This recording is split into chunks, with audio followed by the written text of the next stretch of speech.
Okay, sorry. One more. Okay, that's all we get. All right, my friends. Okay, so this is Esoteric Ebb. As Solarius said, this is what could probably... the easiest way to describe it might be a Disco Elysium-like. So that kind of style of a game.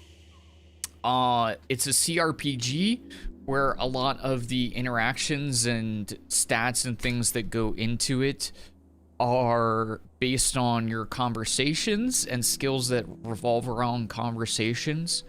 It's also, you know, similar to D&D aesthetics and mechanics, because you're rolling a dice to like determine like conversation outcomes and stuff like that.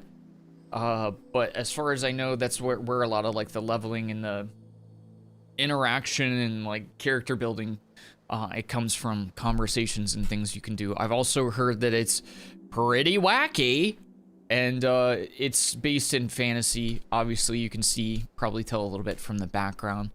The graphics look fantastic. I love the colors. I'm hearing very good things about the game. Man, it looks cool. So we're gonna give it a try today. I'm gonna start a new game. I think that at least for today, I'm gonna try to play about 2 hours and see where it goes from there. The game is going to be very text heavy. It's going to be a lot of talking, and over the long term, I don't know if that's you know, sometimes it's difficult to just constantly yap, you know. Yeah, it sounds lame to say, but like, yeah, talking, just straight talking for 2 hours is even a lot, but we'll see. It sounds really cool. If I'm into it, we'll do more of it later. But I just want to get a little, you know, dip my toes in and get a feel for it first, and we'll see where it goes.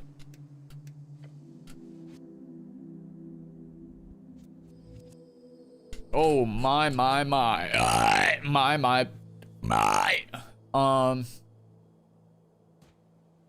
Whoa, okay.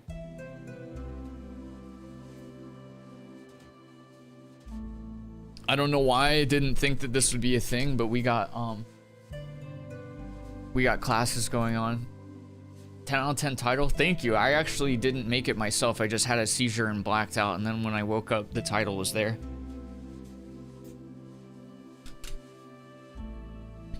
Every shepherd knows a song. It bellows up the river. Earth lives in the sliver of land. What? You become a zealot, regain your honor, set out on your divine mission. Oh, it's just telling me what the different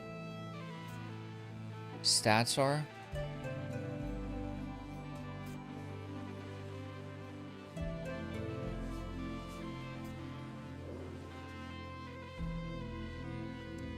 Oh, I mean, I feel like I understand what I understand these stats well enough.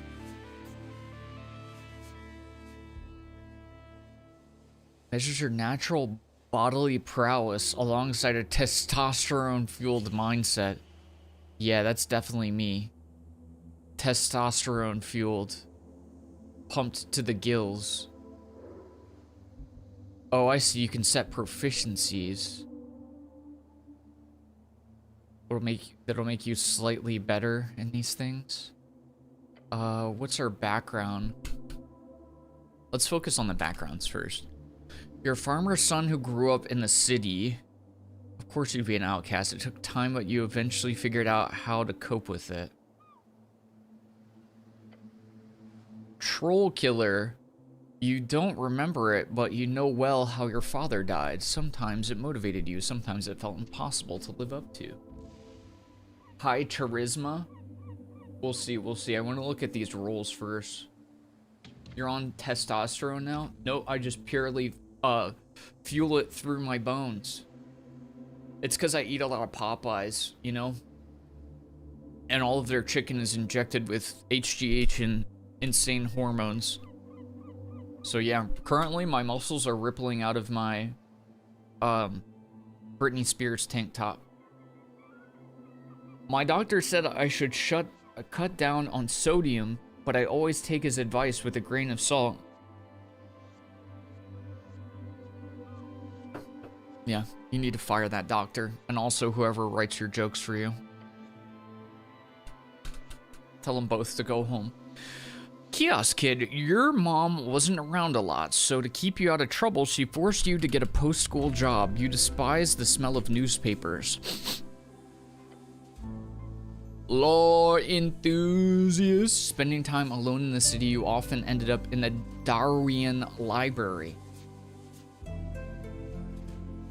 The strange history of Jor's realm was a constant companion to you. But listen, I don't think we're going to go down the intelligence or wisdom route in this playthrough, because I just played through Avowed, and I was a wizard, so we're not going to be wizard-spect. You know, or intelligent-pilled.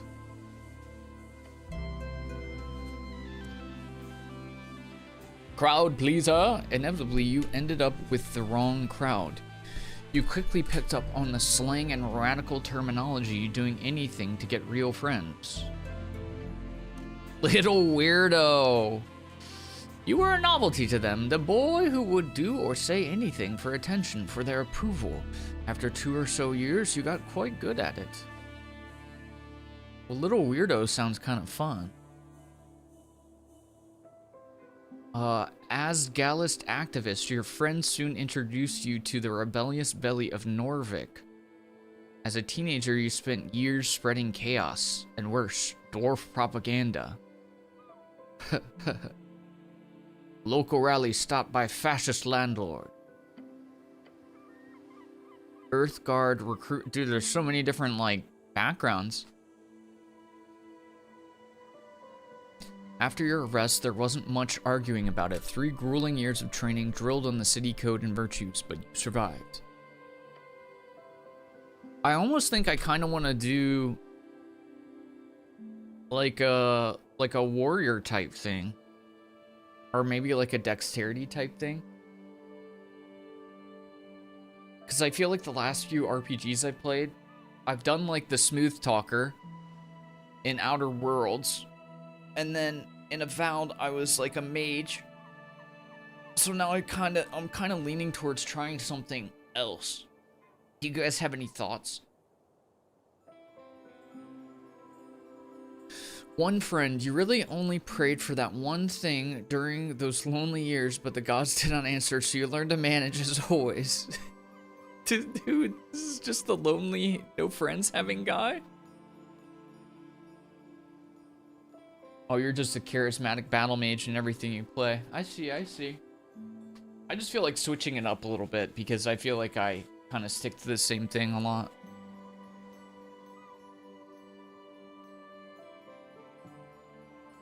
I mean, my gut would say, if I was just doing what I would normally do, I would pick the weirdo. Dude, there's so many backgrounds. Your knack for scribing got you a promotion to the clerical duties. Picked out of the ranks, you quickly showed deep devotion to your divine city. Tower apprentice. Joining the towers is an honor bestowed upon few. It is also a terrible challenge even for you. Who would have thought lectures were so draining? Arcane prodigy. For the first time in your life, you were a natural. You've always known a few cantrips, but real magic was something else. It was power.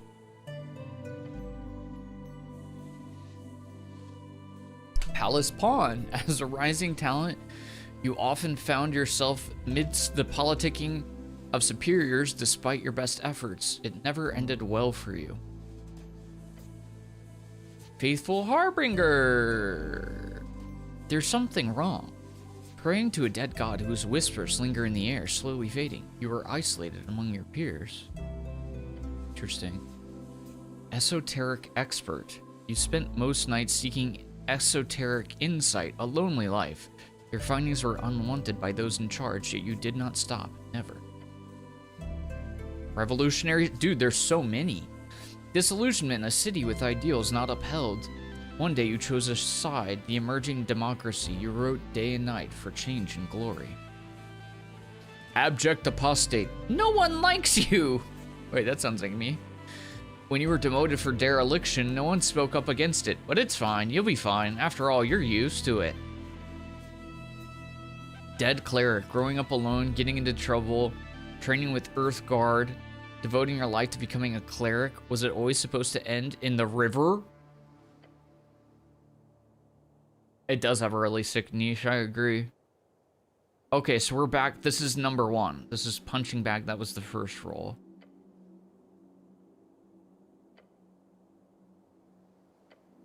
Man, I don't know.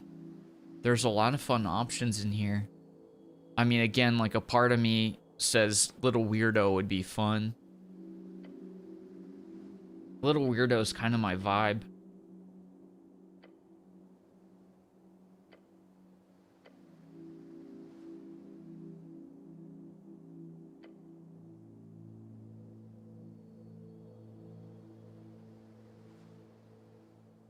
This one sounds cool too. Harbinger. Or this. Esoteric expert.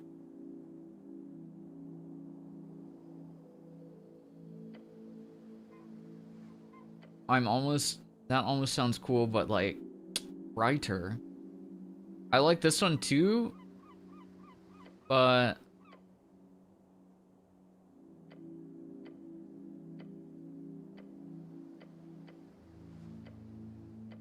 man, I really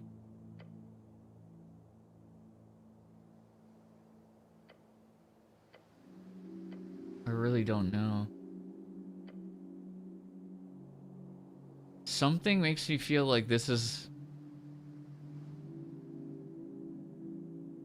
I don't know. I feel like this is the way we're headed. I don't know why. And it's different. It's different than... I feel like it's different than what I would go for in other games, so... I'm gonna roll it. We're gonna do proficiency in those stats also. Strength and constitution. And... we'll see where the game takes us. Where do I go from here? Oh, do I need to put in more points, or? We good? Oh, I messed that up.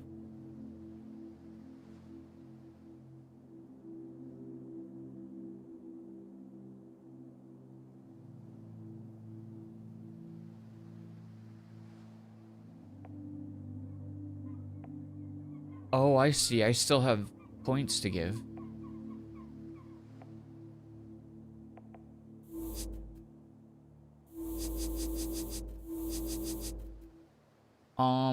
We'll put a little bit into intelligence and wisdom and charisma, but this guy's gonna be a little beefy.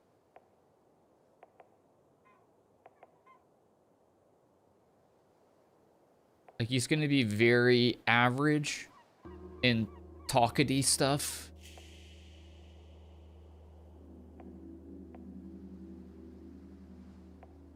You know, talkity types. We'll give him a little extra charisma. There we go.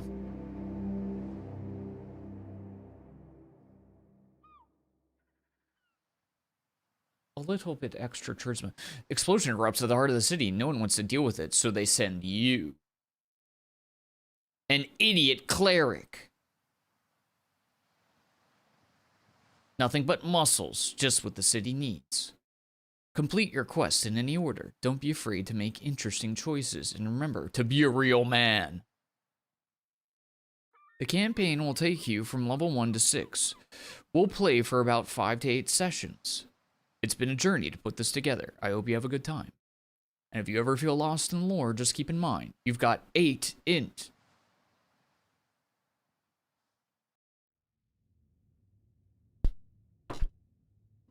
Okay, I have no idea what's going on. This will be interesting.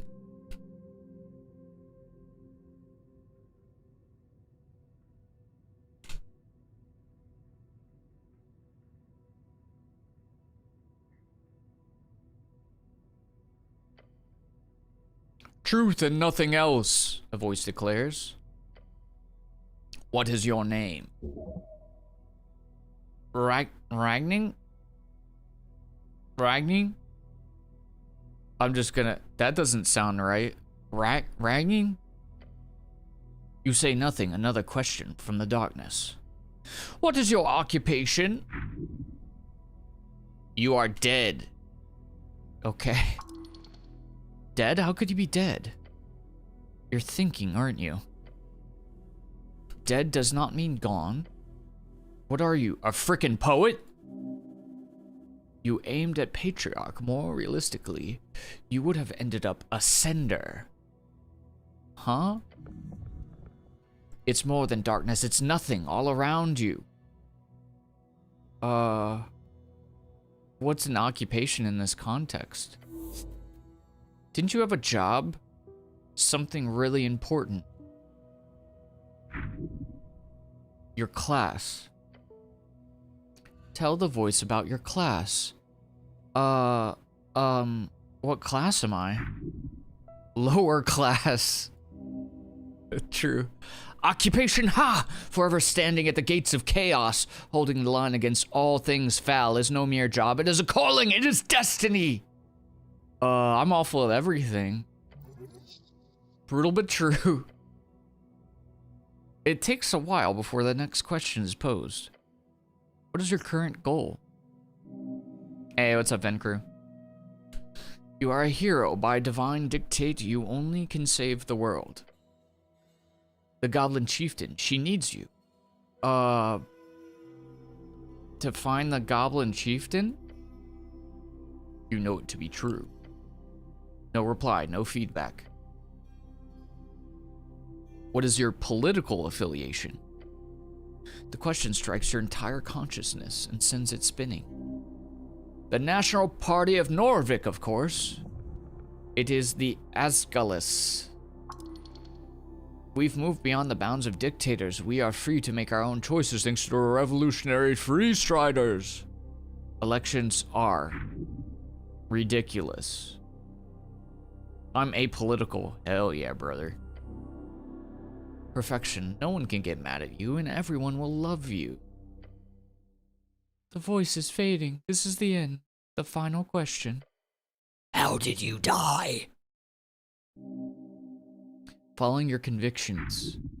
Drowning in the river. I drowned in the river. Wait, what?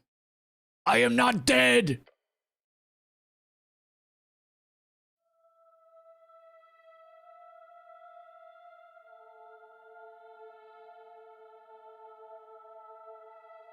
It's using your stomach to represent Constitution. Dude, I love this art style. The color in the art style is so good. I like the music too.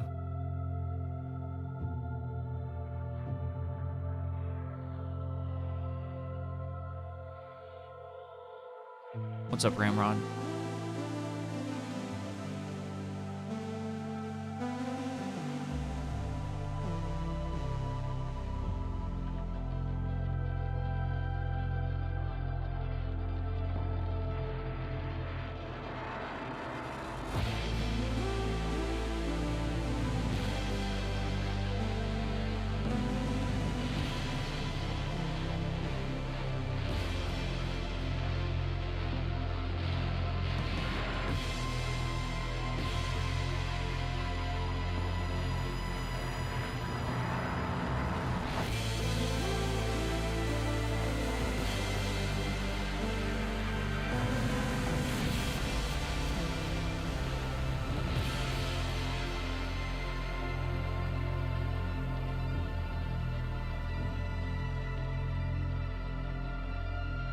This thing has a lot of personality already.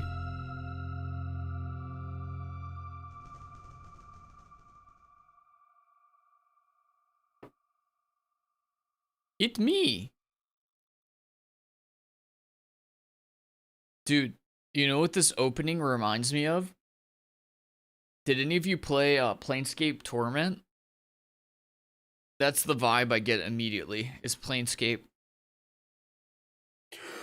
A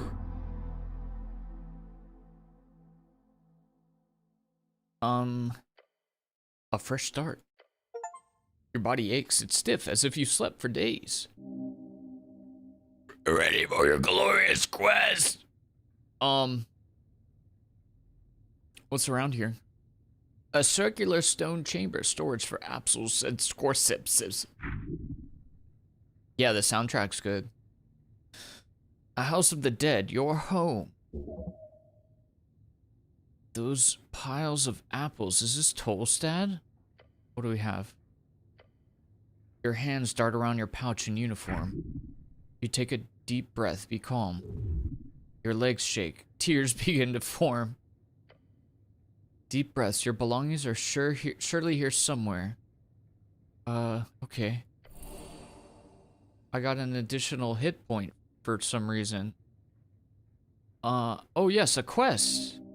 You're on a quest to save the city. Interact with highlighted words. Earth be blessed. Earth is my god. What am I saving the city from? Save it from the jaws of democracy. Do I remember everything? Not sure. Do you have some sort of amnesia? Your thoughts are scattered. But your mind is fine. Okay, what's the quest, though? You got a job. The tea shop job. Yep, the tea shop that blew up. Easy job. You'll be done in a day or two. A chance for redemption.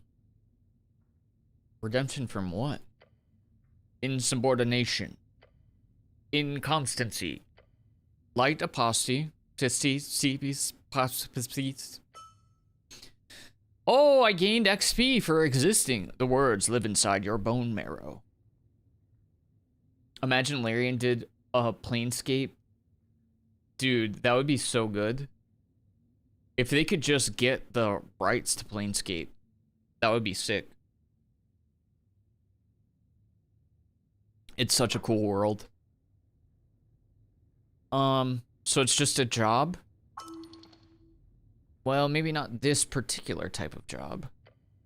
Your previous experience lies more in some basic Earth Guard militia service as well as a few years at the towers. I like quests. Good attitude. There's always more around the corner, so look out. Don't want to miss any. Well, how much time do I have? Until the election, duh. Which is in 6 days. No, it's not. What the hell? It's in 5 days. Well, it depends on your definitions of time. The Patriarch was very clear. Handle the tea shop before the election day. You must honor this request and complete this quest. Time only advances when you make new choices and dialogues. Okay, so I need to figure out who blew up some random tea shop? More or less. You've got like 5 days to do it, so no stress. You're the one they sent.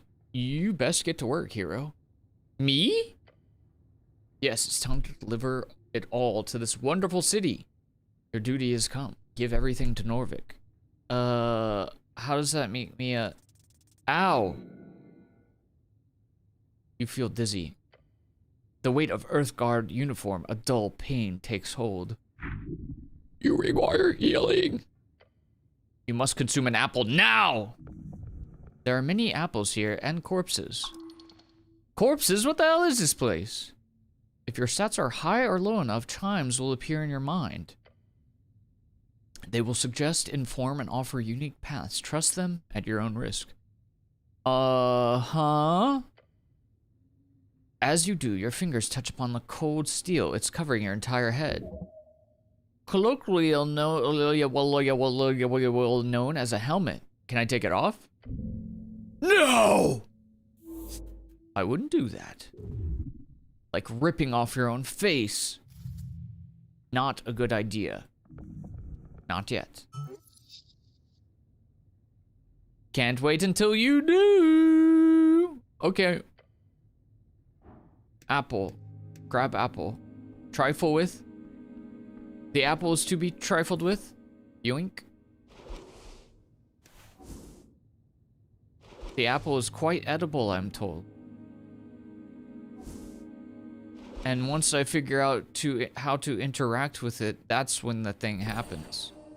Yes! Additional HP! Quite necessary.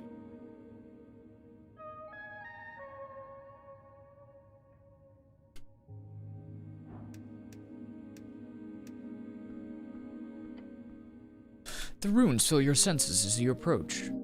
At the center, you see his red eye watching over you, yet the color is faded. This monument is hollow, void of all life and divinity. And worse, it's covered in rotten apples. Are these rare?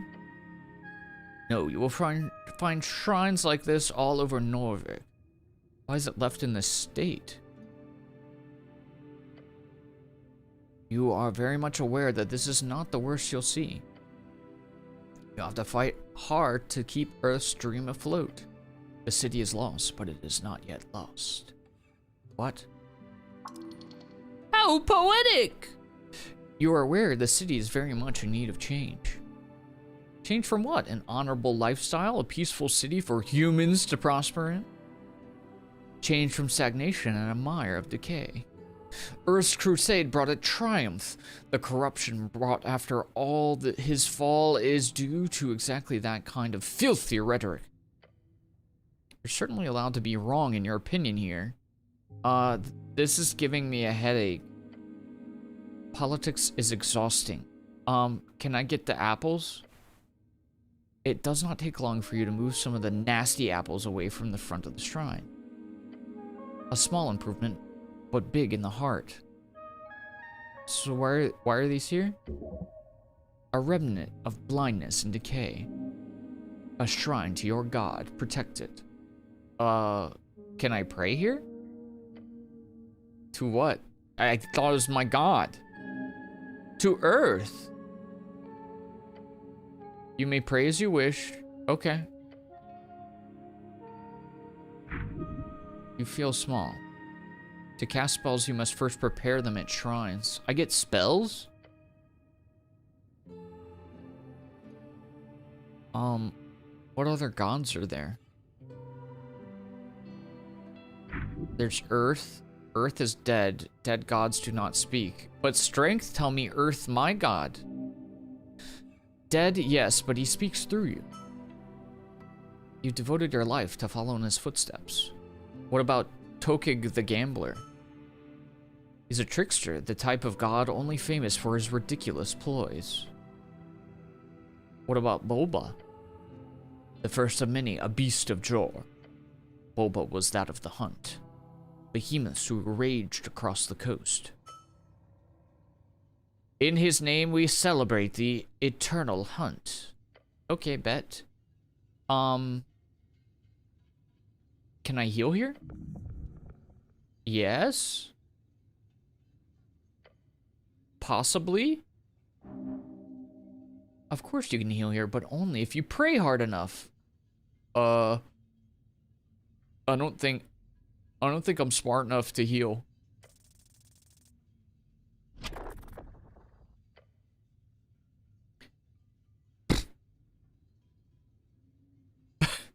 You focus your mind on Earth's symbol, his red eye. You recite a few words of remembrance before you sense the channeled strings around the shrine. They converge upon you. And mend you. Wait, what? I failed, but I still got healed? Okay. You sense something you missed. What were those words? The ones you learned at the towers? I don't know. Can I prepare a spell?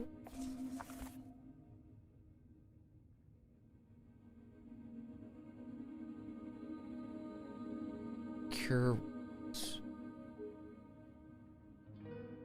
I don't think this is gonna work for me because I'm dumb. Did that work? What happens if I pray? Staring at the chiseled monument, you focus your mind. You take a deep breath and begin your prayer. And tranquility. Let's think about the tea shop. You let your mind go through the basics of what you know. The tea shop was destroyed in the middle of the day. Minor injuries were reported. Your goal is to enter the tea shop and investigate it properly. That is it. The list! What's up, Michael? Hello, Michael Otter.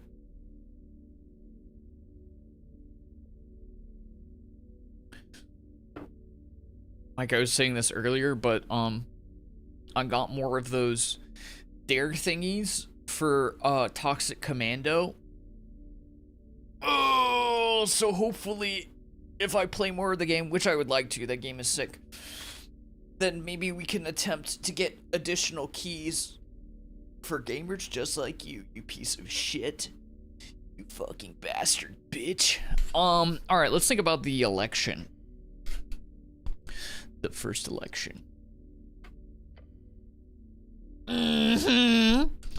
Your vote won't matter. Your vote will be the most important of all.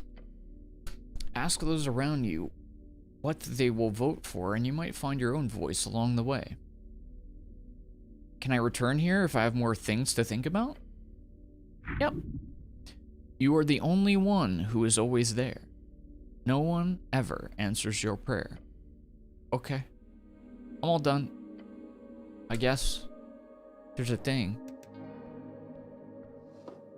Shield of Faith.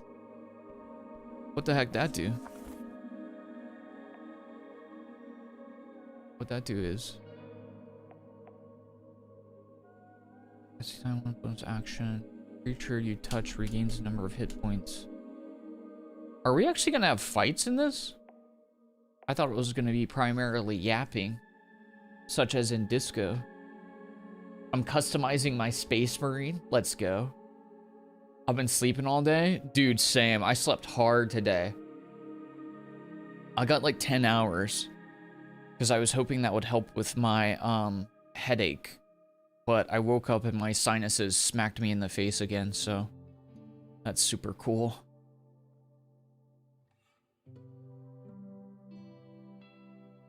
A shimmering field appears and surrounds you, protecting you from damage. For the duration, any loss of hit points is reduced to 1. Cool.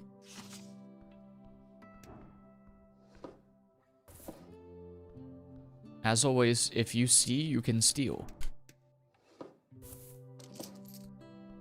And who's gonna stop me?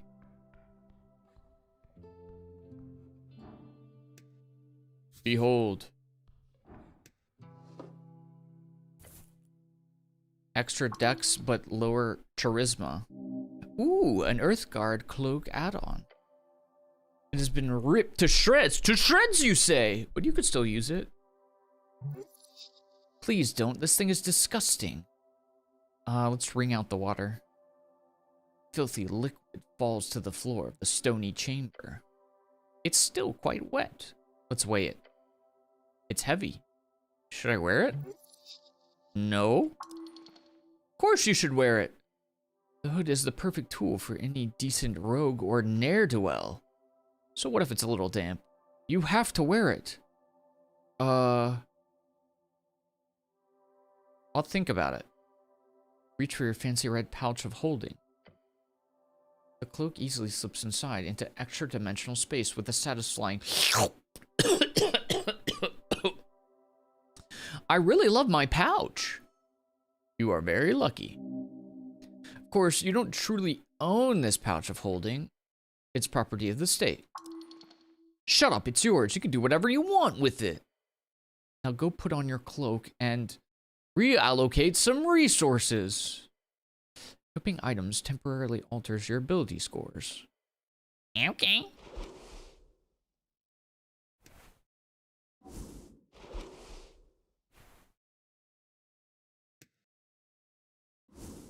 You know, just for shigs and gigs. Behold, I will now engage with the apples. Apples are good for you. Whose apples are these? Not yours. Or maybe they're grown somewhere around here or below. Should these really be stored alongside corpses? No, it's a health hazard. It's certainly a violation against the city code, probably. Something tells you that no, they should not. Could I eat my way through this pile of apples? A tremendous challenge worthy of your attention. It would be greatly beneficial. Don't waste your time here. At the very least, don't eat the less fresh ones. Okay. Roll a d20 with your modifiers to get a unique outcome. The DC difficulty class is often impacted by your choices, big or small. Remove bad apples first. Most of the apples appear fine to you, but you move a handful away that look funny to you. That's a lot of apple. Yes.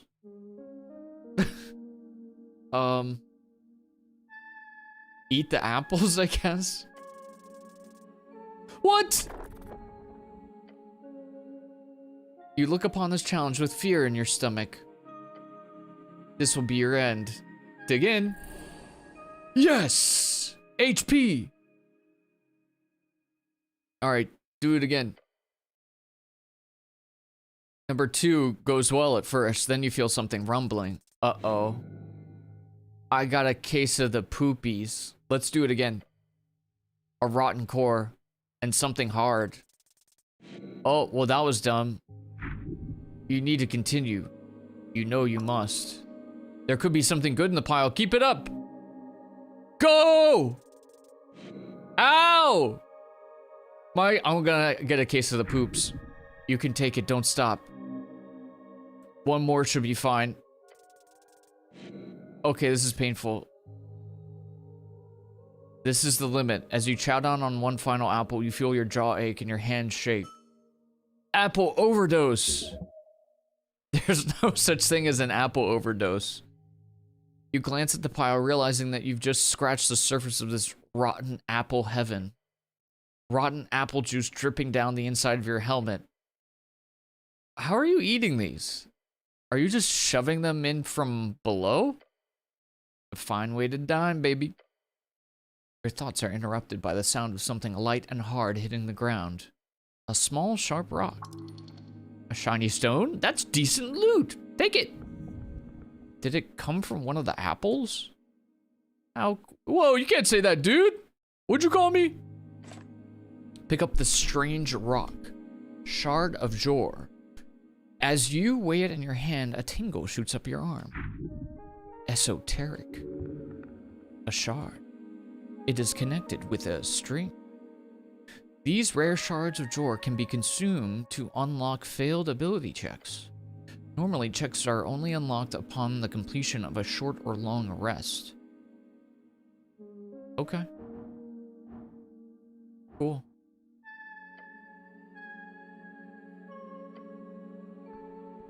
Okay, we did stuff. What happens if I do this again? Wait, can I use a spell on myself?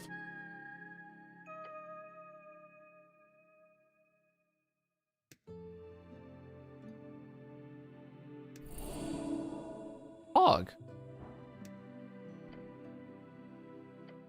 Rage? Oh, I don't need to do this. That's like learning where I need to go.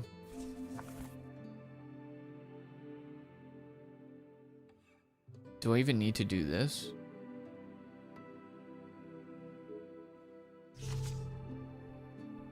No, I have 2 spells.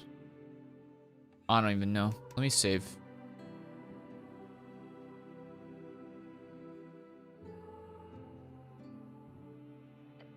Poop save is the strongest save.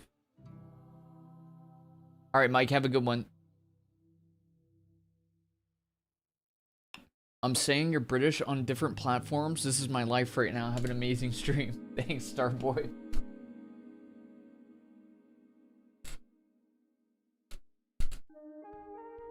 We already looted this, right? Oh, it's a corpse. Sir, you can't sleep down here.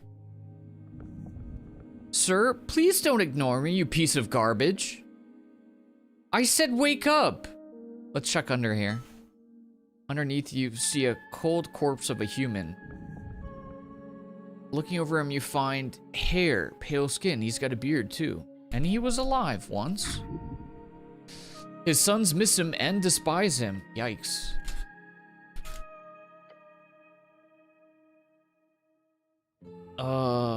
We're not gonna pass that check.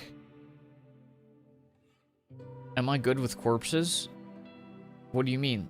I've been trained to handle them, right? Heh, you know exactly what you're doing. Oh, that's right.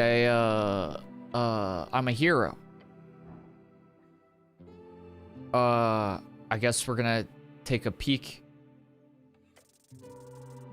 Let's go! Pog? There's something strange here. This is no regular, gentle repose. You look close, but do not move the corpse. Signs of being either a hard worker or a careless worker litter his skin. Cause of death appears to be not directly visible. No blunt trauma. Considering his age and shape of his body, the man is most likely died of common disease or internal failure. Okay, that could be anything. Unless you're willing to start cutting, that's all you'll get. Except, there's also a marking on the right leg, a circle with a cross inside it. You recall, that is the marking of PR, potential revivification. Wait, so this guy can be revived? Like a zombie? Seems so. He most likely died during care and was granted immediate gentle repose. However, he clearly did not have an RF, a revive fund, nor did he have family members with enough ready cash. Or perhaps he was just an unlikable fellow. Okay. Can I revivify him? What about looting him? Yeah, why not? It would be dishonorable. Only take that which you need for your quest. Dang it, strength is trying to combat my dexterity. You freaking noble BI? Who was this guy? Just a man, a dead man. An honorable dead man. Why is he here? This is a morgue. A lich house, clearly. The apple makes it hard to believe, but yeah. Must have been one hell of a deal to put those two together. Okay, I'm gonna stop dealing with the corpse, even though the corpse interaction was cool. Questing tree! Okay, so the election's gonna happen. We gotta investigate the tea shop. And there's a corpse next to us. Dude, this is such an interesting little quest menu system. I'm just like in love with all the ideas here. This is so cool. But you guys know me, I'm a perpetual glazer. If I was a comedian, I would be Nikki Glazer. If I worked at Krispy Kreme, I'd be a donut glazer. Level 1 cleric. I think you have to be a cleric.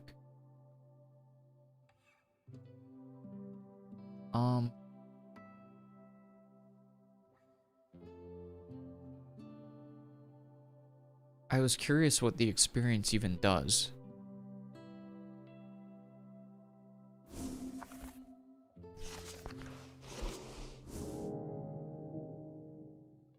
But maybe this will be something that we... Oh, I see. 60 out of 300 XP, so potentially we're going to level up after a little bit more doing. Also, nobody asked, but I feel like you could very easily play this on controller, if it does have controller support. Feels like it would be very chill, or like, you know, this seems like it'd be a good game for Steam Deck. Since there, you know, there's not a lot of, like, you're just, like, interacting with stuff. Very important piece of paper. Shall we trifle? Oh, that was an apple. Didn't mean to do that. Trifle with it. Voting card -1 intelligence. Why would I want that? A scuffed voting card made out to Ragnar Hemlin. It's from a Dwarven office for some reason, and someone has checked in all the 5 parties on the list. You need to bring this to a polling station on election day if your voice is to be heard. Well, I'm apolitical. I'm Constitution guy. Okay, I'm not gonna keep trying to... I'm not gonna try to keep eating through the apples. Why does this have a question mark on it now?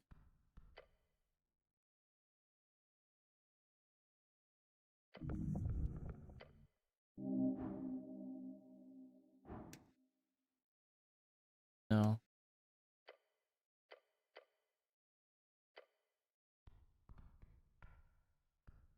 Hello, goblin lady. I can just steal from her?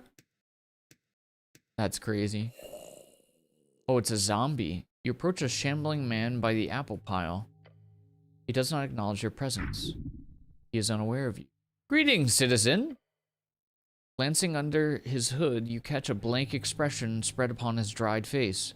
What is your name, good sir? He doesn't even turn to look. I said identify yourself, citizen! Wait, is this a zombie? Sir, are you a member of the undead? He does not respond. What is he doing? Seems to be fussing over the apples or something. I found this voter card. Is this yours? The zombie does not even grunt. He just keeps working. You grip the voting card firmly in your gloved hand. It is indeed yours. Keep it safe. You're very rude, sir. You don't even talk. You are rude. He rattles. The Free Strider Revolution will be good for the city, I think. Don't you? Oh, yes! They'll bring fortune to the reeds. To every corner of the coast. Wah, wah, wah, wah, wah. Open trade with the free cities. Wait.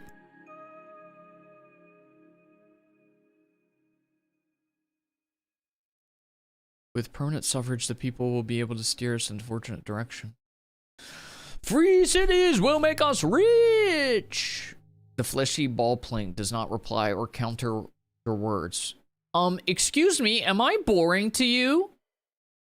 The zombie carefully places another apple at the top of the pile. Politics, it is not good for your soul.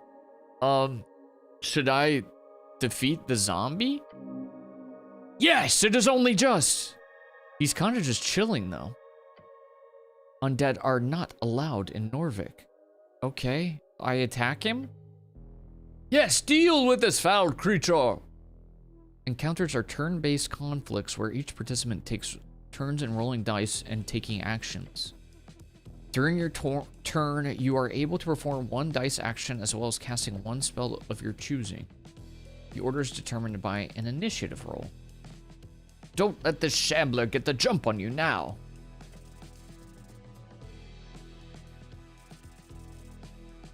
Huzzah! Your turn, show him no mercy.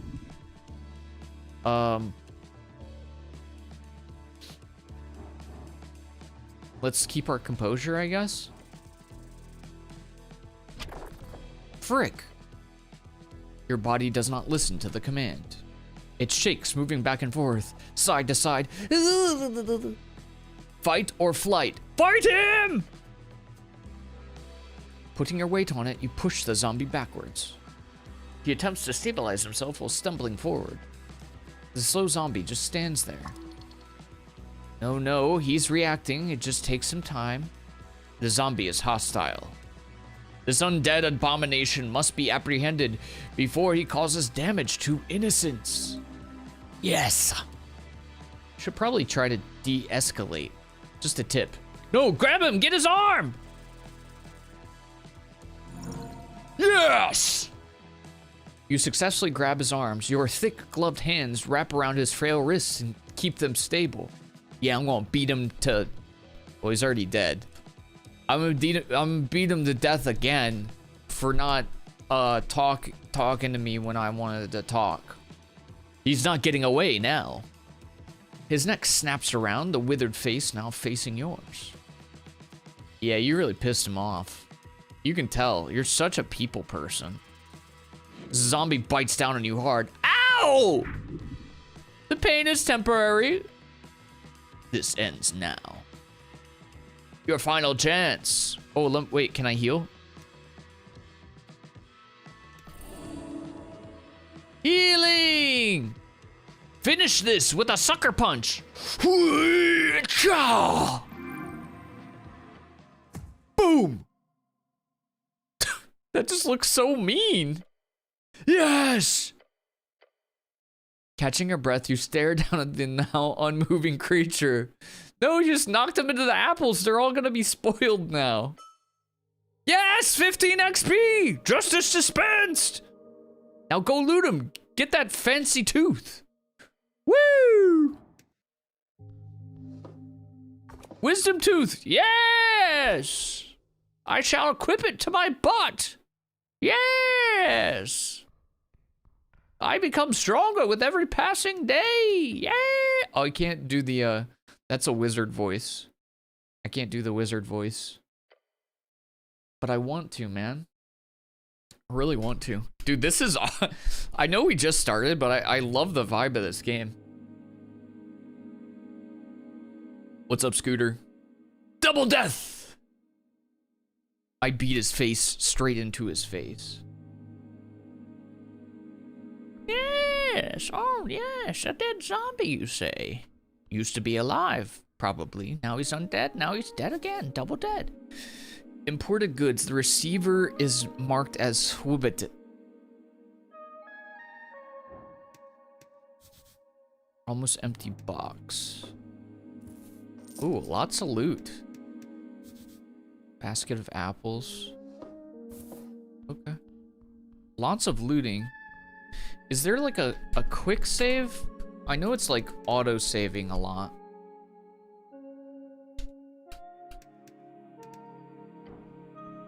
Yeah, I love the vibe of this one. I very much enjoy the vibe of this game so far. Sword?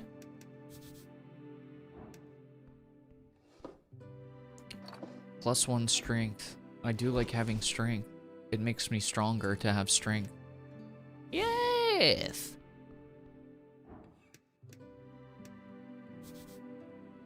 Ooh, let's engage with the sandbox. You approach a crate full of sand. They've imported sand to Norvik? The crate is filled to the brim. It's just sand. Well, I gotta take a look at the sand. It appears unmarked. The lid has been tossed behind it. I'm gonna touch the sand with my gloved hand. Your gloved hand trails across the surface. The sand shifts slightly at your touch. Underlined choices are more risky, but might offer more reward. I still don't understand. I guess the risk is that I could lose HP. You dive in with your whole hand, fingers first. This one does not. You feel a tug, a grip. Finally, a pull. Wait! Your shoulder's almost pulled out of its socket. Struggle! You manage to keep it from engulfing most of your arm. But in the process, the sand grabs onto the front of your helmet. Ow! Your face is now sinking. Fight it! You grab the rim of the crate with both hands. But as you put your entire adrenaline-filled arms to work, you feel your energy sapped from your veins. You are being sucked! No! I mean, that could be good. Depending on what kind of sucking. Out of your skin. Oh, no! Well, it depends on where the skin is. Again, could be good. As you keep pushing, you realize you could get out at this point. However, then you would have to leave the helm behind. Damn it! I need my helmet. Or do I need to keep the helmet on? Yes, you do. Damn it! Your muscles turn to mush as you stop your struggle. Escape without losing your helmet. Dude, I'm strong as heck. There's no way we lose this, right? Yes, dude! You grab the rim of the crate with both hands. The hazy noise of a head, no longer filled with so much blood, screams in your ears. I will not die in this crate! Filled with pure fires of adrenaline, your muscles creak and your bones crack. And it pays off. Within seconds, the rock-hard grip of sand loosens. Not the rock-hard grip. Then it drops. What? Within an instant, the sand snaps back into the crate, not a single grain dropping to the floor. You stumble back. Glancing over to the crate, you see its content now lies still, like nothing happened. You should put on the lid. Make sure this does not happen to somebody else. Am I still alive? Yes. Let's get the sand out of my ears. It helps. A lot. My health is restored! Alright, put that lid back on. Okay, well, now nobody's gonna deal with the box of sand with the hand in it. So, good job me, I guess. I don't really know what happened there. But we did it. Huzzah! What's up, hells? Irv, how are you liking this game? I saw it come up in my game discovery queue on Steam and it looked interesting. I think it's, I mean, I just started, but I think it's really cool. So far, I have nothing but good things to say about it. I think it's going to be for a very specific type of audience, though. Like, you're going to have to like RPGs, specifically CRPGs. Like, it's not going to be an action RPG kind of a thing. There's a lot of reading, so you kind of have to be into reading and stuff. And it seems pretty, but it's like, you know, it's goofy, it's lighthearted, it's going to be very story based. It just depends on what type of a gamer you are and what you're into. But for me, it's like ticking all the boxes so far. The only downside that I see at this point for me personally and my kind of style is that it's a lot of reading, and doing just constant yapping on stream can be a little, well, I just have to drink water all the time. It makes my throat sore, you know, yada yada yada. But playing this on your own and just like reading it on your own time, obviously that's not an issue. What's up, Dry Bones? But it is the quickest way to describe it is it's similar in style to Disco Elysium. So I think if you enjoyed Disco, you probably could get into this game. I could see it. What's up, Scar? Commence the jiggling. Yeah, I think the art style is cool. The music has been good. Like, we're very early in, but I'm getting a hard glaze. Art style, awesome. A lot of personality. It's silly, it's goofy, but it's still also interesting. The music is good. And it has combat, which I didn't expect. I thought, I haven't played Disco Elysium, but I didn't think Disco had any combat, so I was just expecting mostly like yapping. But yeah. Enter. There's a door inside this tunnel. So we have three options. We can go up, we can go down, or can we go up? Can we go up?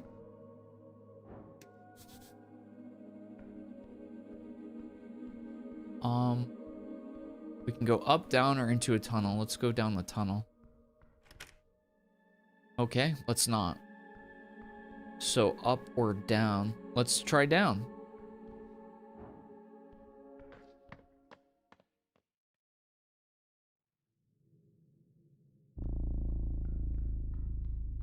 The city below.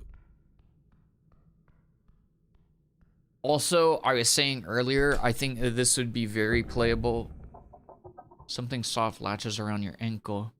I think this would be very playable on like a Steam Deck, because it's not, you know, again, it's not like an action RPG. You're kind of just like moving around and inspecting stuff. So it seems like that's a problem that I had with Steam Deck, is it feels like it's not really well suited to games where you have to be like very specific about your movements. So it feels like it's better for either games like this or like Survivor likes or things that don't require as accurate movement inputs.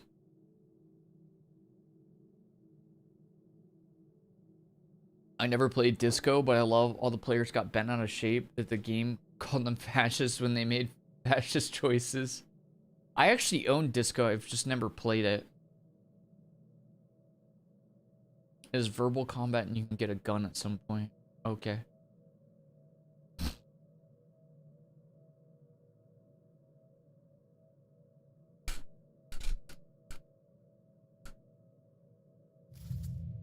What is that, a snake or something? Huh?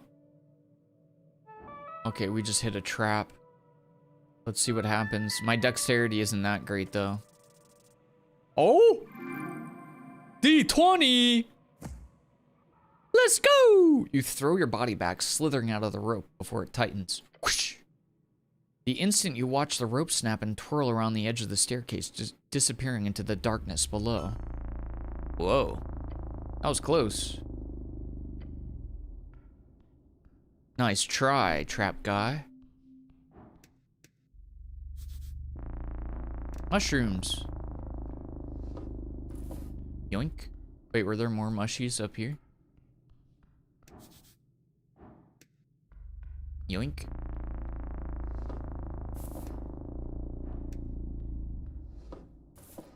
Plus it got loot, and loot good. For simpletons who just desire quick and easy dopamine hits, it got loot. Loot good. Loot make smile me. Is. Hello, little rat. Can I grab him and make him my friend? Yay! The only thing that happens when I use him, though, is my charisma goes down, so maybe that's not the play. He's my friend now. Hello, little rock. Oh, another shard of jaw. Yes. Another shard for my collection. I hate my dopamine addiction. I mean, I do and I don't. I've just come to accept it. I gotta work around it. A door! How interesting. What is owled? You approach the firmly shut doors. They appear to not even be open. Whoa, crazy. The legendary, horrifying owd. These are all over any proper dungeon. As it should be. A dungeon? Have you looked around? Legendary? Truly. Horrifying? Yeah. In a figurative sense, you know, logistically maybe. Should be? Should be. Okay, you guys are not. One-way door. Oh. They keep popping up all over the place underneath Norvik. Sometimes upstairs too, but that's rarer. So I'll need to find the other side in order to open it? That's the logic here, yes. Okay. Dude, just call it a Dark Souls door. Did Dark Souls invent one-way doors? No, but it's a Dark Souls door. Just call it what it is. It's a Dark Souls door. It's Dark Souls. I feel like there's gonna be traps in this dungeon. I like that it just immediately threw us into a dungeon. Something shiny. Yes! Coin for my collection.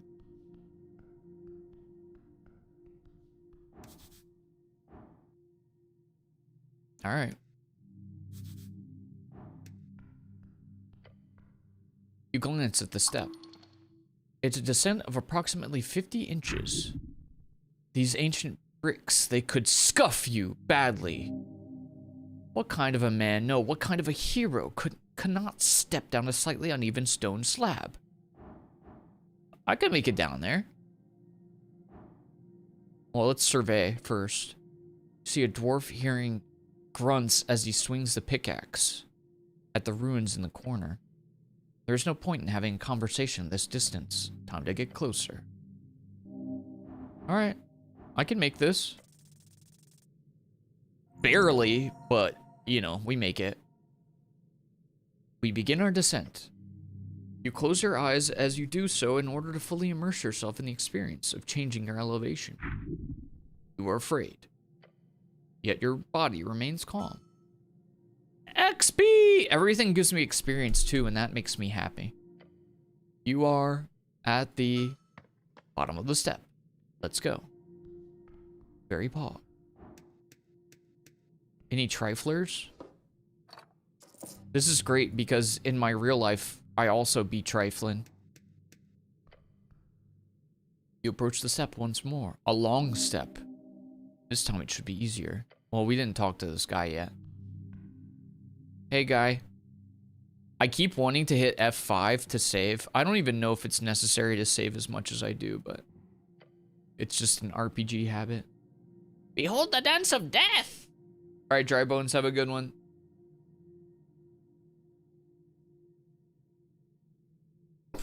Not the points farmers. Am I gonna have to add more better channel point stuff? I don't even know what I should add. If you guys give me suggestions, I'll figure something out.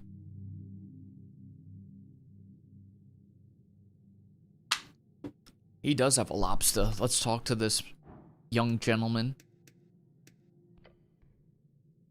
Beside the buried statue, you see someone up on a ledge.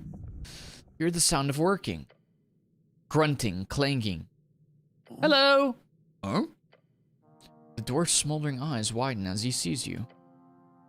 Look, Romulus, we've got an official visiting. If that doesn't make us official, I don't know what will. Peeking out over the ledge, you spot an orange monster creeping about. What is that thing? Oh, no worries, that's just Romulus. He's very kind. The dwarf then mumbles to himself when he's fed. Ominous. What are you doing here, pal? Me? Oh, you know. A dwarf's got to have a hobby. Mining in ancient ruins is not a hobby, it's a profession. He puts down his tools and strikes a pose. Let me introduce myself. I am Axel Madston, a dark dwarf. A pleasure to meet you. You're a Norvikian cleric, I presume. Not just, I'm the cleric of Norvik. Well, I'll be darned. Not sure what it means, but it sounds expensive. It means everything. He looks around. And you're here all alone? Why are you asking that? No, it's just... going again.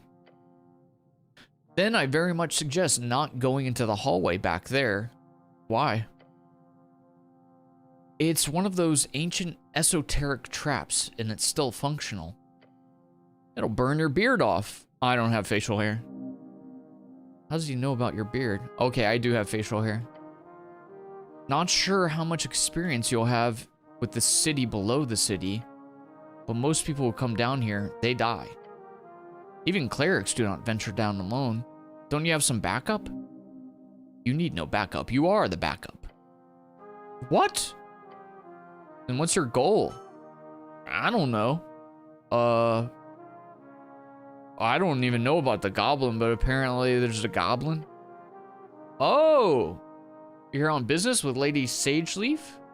Then you should go to her right away before you end up mimic food. Get yourself some backup, just some friendly advice. That's probably a good idea.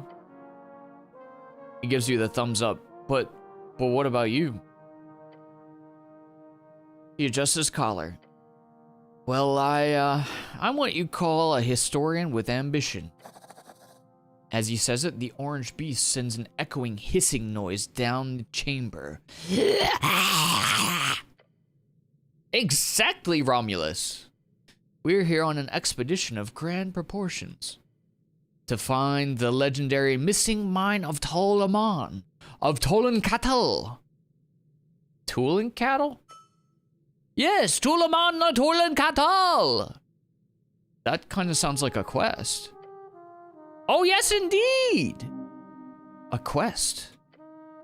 But just to be clear, I'm not sharing the spoils. Fair enough. So here's the deal. I'm in trouble. His pet makes a loud belching noise. Right? You want to help, friend? Help a stranger? That's how heroes are made. Sure, I'll help. You see, there are 2 strange ruins in this section of the city below the city. He points at the statue. White Mane ruins, before the dwarves and the humans and even trolls, this place was ruled by cats. The theory goes the snails of Tulin had an esoteric mine not far from the Pillar of Jor. The mines of Tulaman, a place of thick veins with endlessly growing amber and platinum. Endless treasure! But the walking god of the White Mane, for whatever reason, sealed it shut at some point, according to the legends. Sealed esoterically, probably, since we can't seem to locate it. So you're looking for it? Oh yes, I'm not alone in this, of course. But my research has shown me clear indications that these 2 ruins below Tolstad are more or less unexamined, at least by skilled hands. Your hands are skilled, very skilled. How can you hide an entire mine? Great question. You'd be surprised, the city below the city is... what is it, 4 or 5 levels of sprawling tunnels and caverns? Here under Tolstad, it's only this here top level, and that's in any way accessible. There could easily be some crevice far down that no one, not even the city's greatest paladins, have gotten close to discovering. So there's ancient snail folk, and then slightly less ancient cat folk, who built cat stuff on top of the snail stuff? Exactly! Layers upon layers, like a corpse cake. Okay, so what's the actual problem here? There's no problem with this site, but I'm almost finished here and I am unable to gain access to the second White Mane ruins. Because it's inside Hobbit territory, and they are very unwilling to allow a dwarf like me past. Those goblins have hired a brutish bugbear as a guard. Horrid creature. But you're a cleric. If you can get access into their territory, then please, head south. Through the damp, high caverns, there should be a White Mane ruin at the end. A shrine, probably marked by a bunch of feline symbols. He gestures toward the giant statue. Just look for big cats, essentially. You can't get access yourself? He laughs loudly. No way, hombre! Okay, so they can speak Spanish in this land. Lady Sageleaf has made it very, very clear that there is no dungeoneering in her dank tunnels. Especially by outsiders, so no, that's not happening. Not while she's the leader of the Hobbit. The Hobbit, the Halfway Bridge tribe, commonly known as called the Halfways, one of the 3 goblin tribes in Norvik, and arguably the most influential despite their small size, led by Lady Michka Sageleaf with their headquarters in the Goblin Garden on Tolstad. Well, what do you want me to do there? Well, all I need you to do is tell me if you find a symbol of the sun or 2 blades. Either of those, then report back to me. If you're able, and if you have time. Wish I could do it myself. Darn those goblins. Okay, sun or 2 blades, got it. If I find the shrine, I'll investigate. Great, and good luck. It gives you a thumbs up. Do you know anything about a tea shop? I think I was supposed to work there. He crosses his arm, gives you a long nod. It's a type of cafe, you know, they serve tea and other drinkables. Sometimes they even have pastries. I love cardamom treats. I also love those treats! Oh, my friend, you are truly of good taste. A man of culture. No, but I'm talking about the tea shop. Is there some special tea shop I should be aware of? Okay, Well, how long have you been down here? About a week by now. Takes time to set up a secure perimeter. A week alone in the city below? He really is an expert. So you don't know about the tea shop that exploded? Exploded? I thought the election was bad enough as it is. Now you've got exploding tea shops? Norvik is in trouble indeed. Oh well. Can't help you there, my friend. Can I ask you some personal questions? You do? Maybe later. But I'll be at the drunk Sphinx once I'm finished. Ask me there and I'll be glad to indulge you. Are your eyes glowing? Haven't met too many underdwarves, have you? Look, I don't have too much time, but really, once I'm done here, we can talk all you want. Okay, buddy. My experience is going up! I have learned much in my time here. I want pastries now. What kind of pastry are you gonna go for? I already had my daily smoothie this morning. I'm freaking energized. Nice little smoothie and a coffee. Let's go up the step.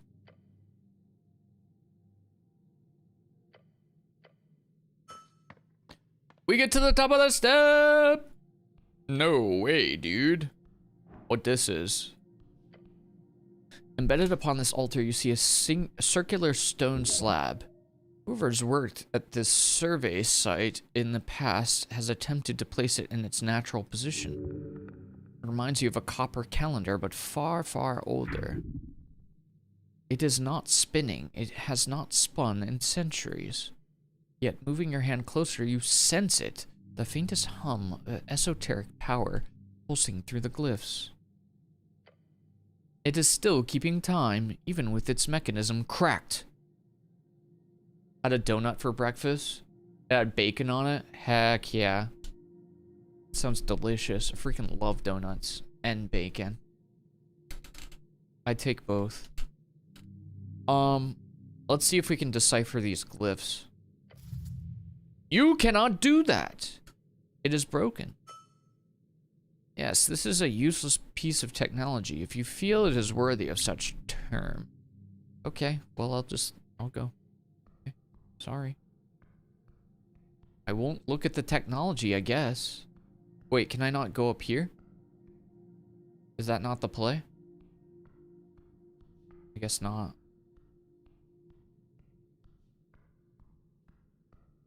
I feel like I should be able to zoom out more.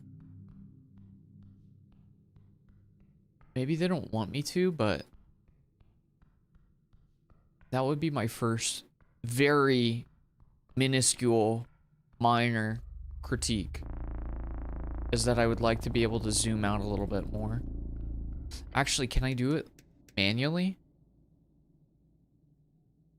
No, they don't have like a an FOV thing.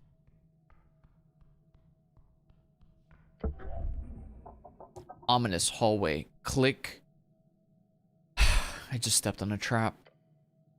You feel a pressure change. A rushing wind causes you to be pulled just an inch further into the hallway. You see something opening in the walls. Back! Now! Huzzah! Oh, that could have been bad, huh? You just barely escaped the deep clutches of a skin-melting heat. Standing up, you realize the fire singed the edge of your uniform. Adrenaline leaving the system. Pain burns. Roll around to put out the last of the fire. But you live! Woo! Who would make such a devious trap? Typical ancient remnant civilizations. They've always leave the most esoterically murderous machinery in place when the treasure behind it has been lost for millennia. Now, don't enter the hallway before you disable the trap, or you'll get roasted again. Looking back, the hallway has no marks being filled with flames. Terrible, terrible hallway! Okay, so there's some way to disable the trap, but I don't know where that is yet. Hey, what's up, Lindsay? How are you? Wait, guys, should I... This feels like a situation where Pickles should be involved in some way. Am I wrong? It feels like we need, Pickles or Trickles upon the screen. Am I wrong, or am I completely accurately... Why is it not even showing? What?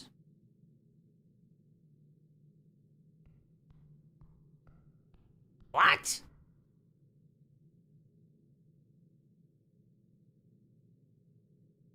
Hello?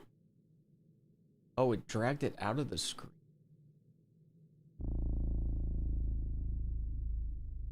Does this guy not seem like he fits the game?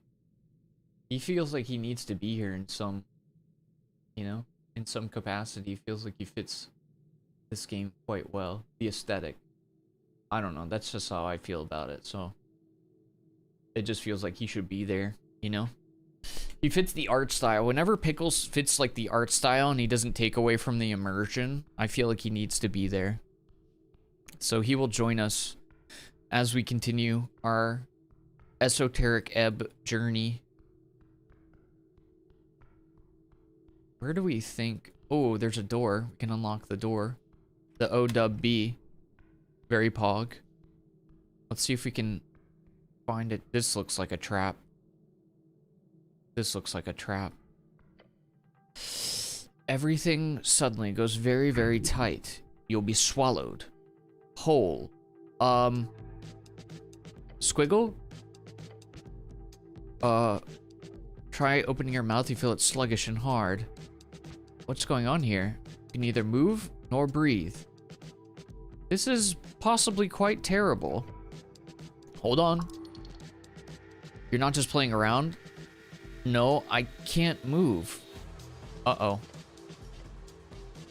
Oh no, not the acidic gel. I'm fully dead!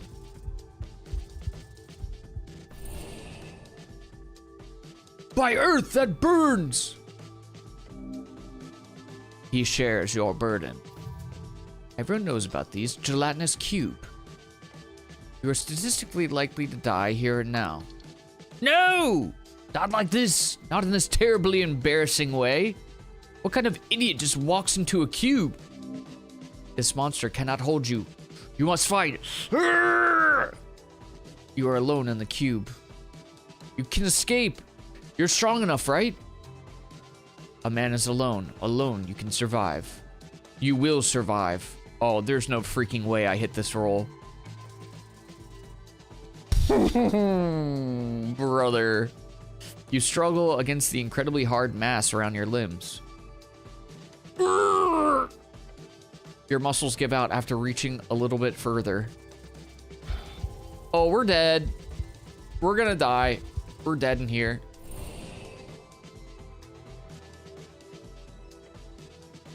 That feeling isn't nice. The one where you're sitting, eyes fixed upon the bucket, the sour apples sticking out of it like a mountain of bad decisions. That sick and sinking feeling in your stomach. It was not right. But you did it. They told you to. 15. You ate 15. You probably knew it wasn't real, but you did it. And then when you walked up to those kids at the bottom of that pit behind the hills of Central Lower School with that bucket filled with 15 apple scroot, they laughed. They chanted. Evil. Little shits! That's when you got that nickname that stuck around until your dad died and you left the hills behind. They kept saying it. When you got mad, they said it. When you played along, mocking yourself, they said it. Apple boy, apple boy, apple boy. Yet you still tried to follow them to be nice, to play nice and be a friend. Apple boy. But eventually, they just started running away. Apple boy. Each time you would try to get close, they would laugh and snicker and leave. And so, the apple boy was all alone until the day he died.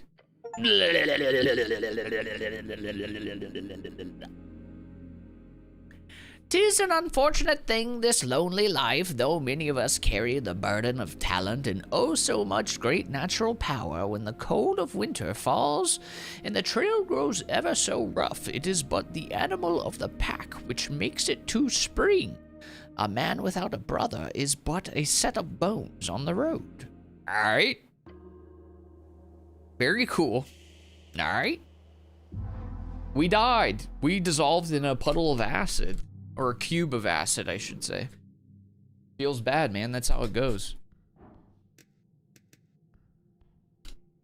Sometimes you melt in acid.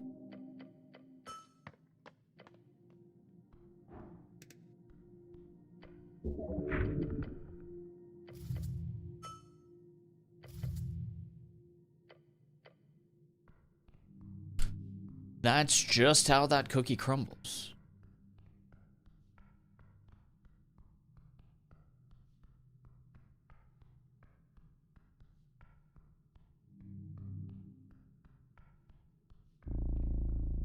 Can't go up that way. Now there's gonna be a fire down here, but I wonder if we can get past it.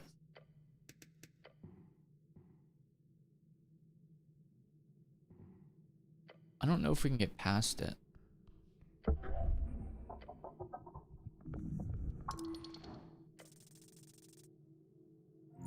Huge.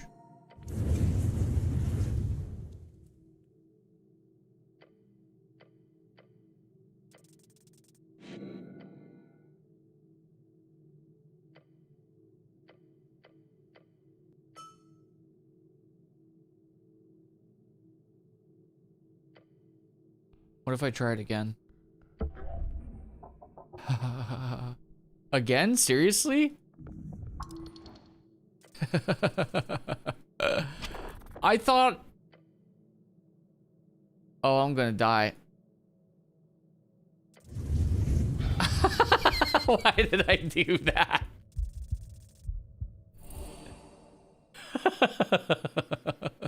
Why did I do that? Oh, I'm so dumb. I'm alive. I can take anything, coughs up blood. Okay. Alright. That was not a wise choice, I'm told. I healed exactly 1 point of health. Very cool. Wait, is this where I turned into acid?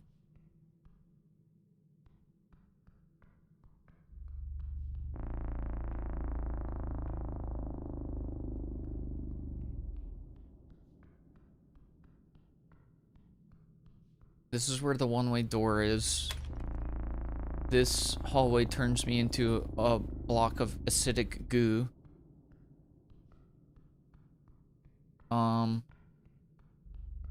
Yeah, I don't know if there's much more we can do down here. You look up at the Pillar of Jor.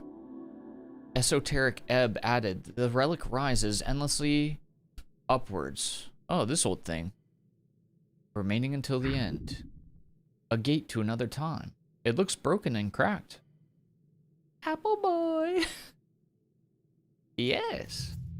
You're certain it's indestructible, but clearly it was once not.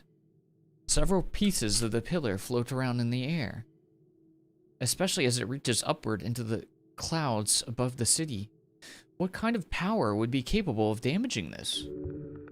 The gods. The fundamental forces of reality.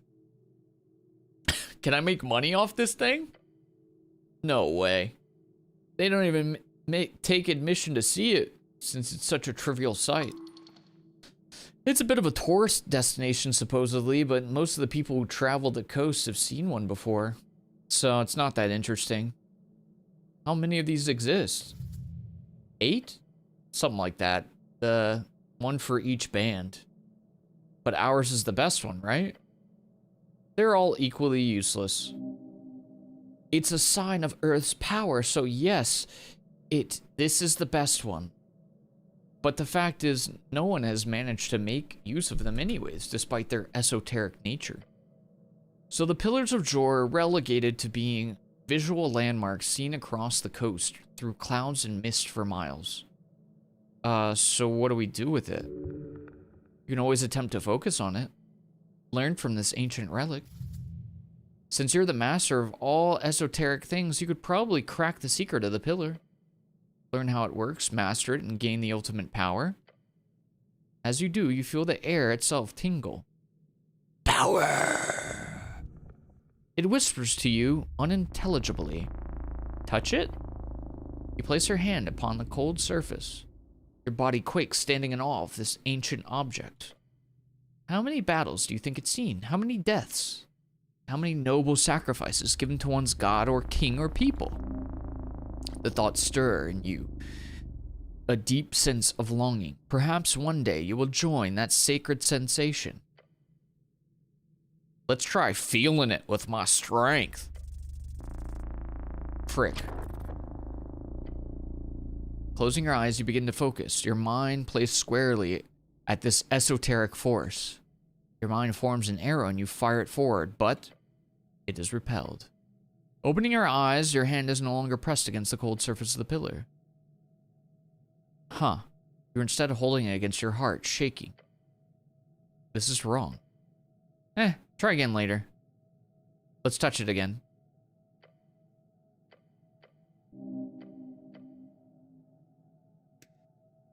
We're gonna use a shard of drawer to try to unlock it, because I've never used this mechanic before, so we might as well.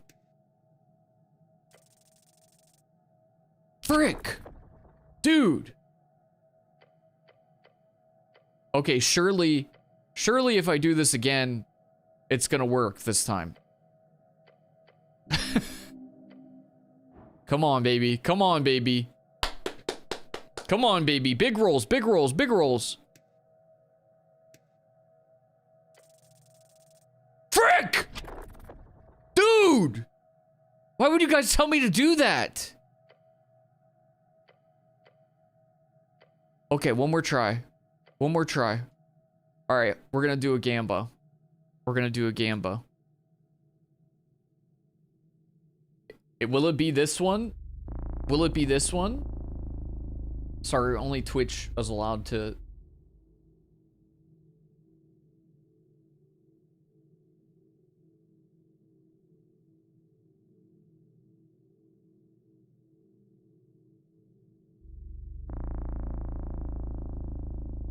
Okay, we're gonna do a gamba. I'm gonna give you 2 minutes just because I'm gonna go grab some water. Water? Alright, the prediction is up if you want to participate. You can either say, yes, I will win the strength roll, or no, I will not. The roll is, we got a D20. We need to hit a 15. Because of my strength levels, I get +5 on whatever the roll is. So go ahead and put your prediction in and I'll be right back.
Apple boy.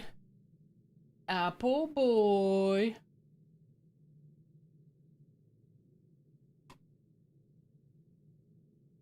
Apple boy, apple boy.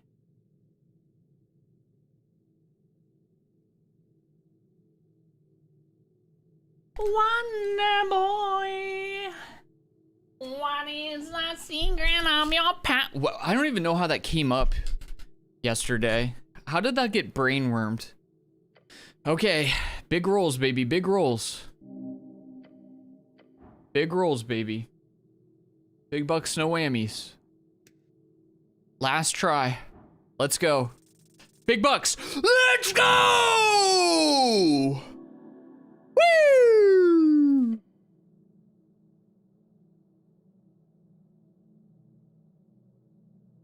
Let's go, believers. This is so rigged. Dude, how did 87% go to yes after I lost 3 rolls in a row? You are reckless gamblers. Reckless gamblers. You find the will to listen, to bear the burden of that solemn voice. Close your eyes and pray.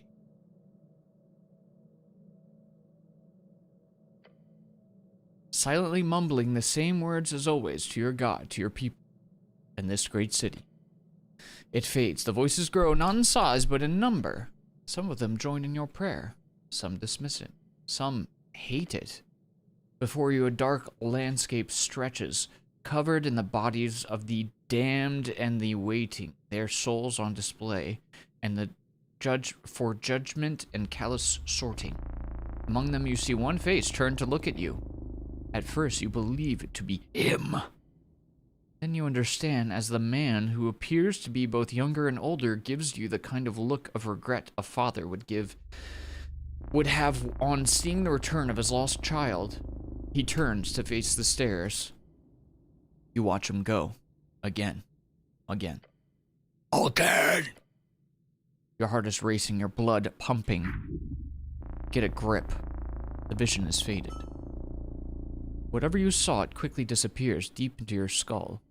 The pillar does not whisper here, it screams. Go down. Further down.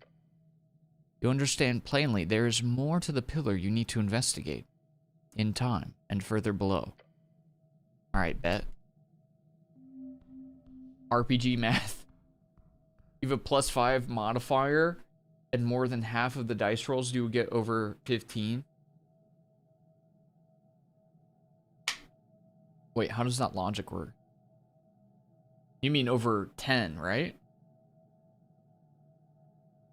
Wait, no, you're right. Because if I hit a D10... Oh, you're right, you're right. I see what you're saying.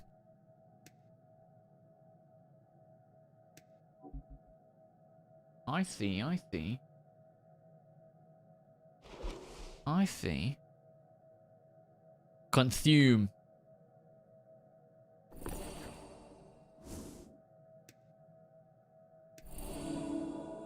Huge.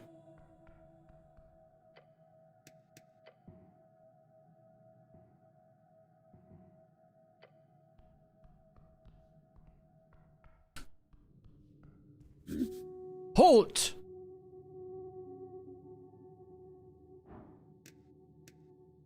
Trifle. Who this? Moongor Hobbit Guardian. Oh, they are freaking, these stats look stacked. I don't know if I'm understanding. Behold? Can I get a, how does this work?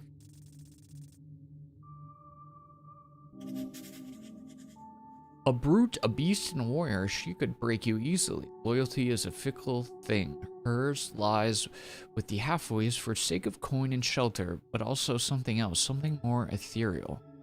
She is a level 3 fighter, a bugbear. Okay, let's see what she has to say.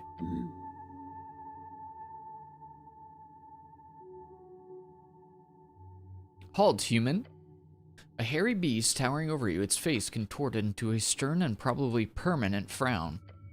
Do not pass further. This woman does not hold power over you. Do not let her stand in your way. Dude, question 1. Answer 1 is a little, dice roll plus modifier. No, I get what you're saying. I get what you're saying. Hello, woman. I don't like your tone, man thing. Huh, I was just about to say the same thing without the man thing comment. That's kind of interesting. Huh. What are you babbling about? I'm not sure. Did another prediction start? Did somebody is that just repeating? Oh, is the prediction paying out slow? What's happening? Why is that going off again? She glares at you. What were we talking about? You are not allowed to pass. Back away. I, Moongor the Rigid, and Khlippet demands it. The bugbear places a hand on its weapon. A morning star. Beware. I believe the term is a flanged mace. Wait, which one has the ball on a chain and which one has the ball on a stick? A club. Keep it simple. She sure keeps her hands on it. There's no need for that, since I have no need to pass. No, are you sure you can't let me pass? Can I go in another direction? I do not recommend it. There are devilish traps set up along these halls. And do not enter the crypts. There's an undead guardian. An undead? That's the kind of stuff I take care of. You? No, I do not believe you can take on an undead warrior by yourself. Who do you serve? I work for the Halfways. I serve Lady Sageleaf, so I need to ask her for permission if I want to pass. She squints and thinks for a few seconds. Yes, if she gives you permission, I will let you pass, but I do not think... She stops. Are you a cleric? Yes, I am the cleric. I heard a cleric was sent because of the explosion. Gained experience plus 5 XP. You lean a little further into being a cleric. Gained 5 XP, 10 XP, 5 times 2 for choosing this class 2 times. Oh, I didn't know I was choosing a class by saying this. Well, I'm a cleric. For the sake of this, apparently I'm a cleric. That's what I'm leaning into. Unless there's other options going a different direction, then maybe I switch things up. Because it did ask me earlier if I was a rogue. I could have been a rogue. But I don't think this is going to really be a rogue playthrough. It's got to be something revolving around strength or constitution. That he's a little dexterous, but not super duper, so. Why are you down here? The dragon is waiting. A what? Where? She groans. You fool! Talking about Lady Sageleaf of the Halfway Bridge tribe. Head upstairs. The apple tunnel is usually locked, so you'll have to leave the Lich House by going all the way up. The apple tunnel? Silence! Head up the stairs. After that, you head south. Go across the grass. There should be a goblin standing guard. Right at the garden entrance, talk to him. Are you able to follow these instructions? Treat her with respect. She's clearly a powerful woman. Yes, ma'am. Then go! A roar causes you to stir. Can I ask you some more personal questions?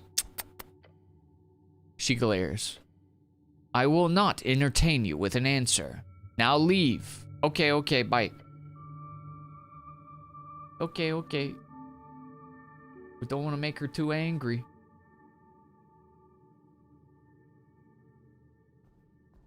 Excuse me. Why am I not allowed to get by?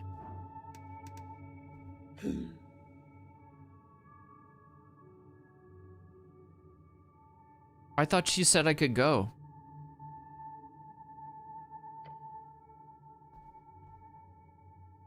I thought she was gonna let me by.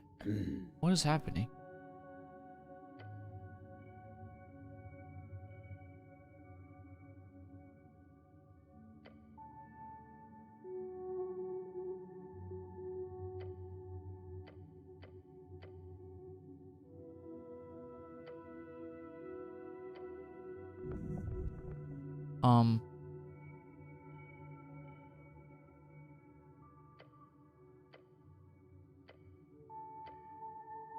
Head up the stairs. The apple tunnel is usually locked, so you'll have to leave up the Lich House by going all the way up.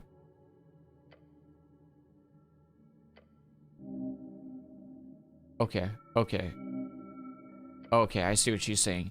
We just need to go up the stairs. We can't. There's not much we can do down here right now because we're pretty pitiful at the moment.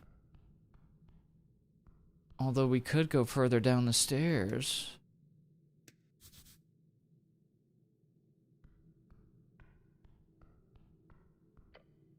Let's save before we interact with this.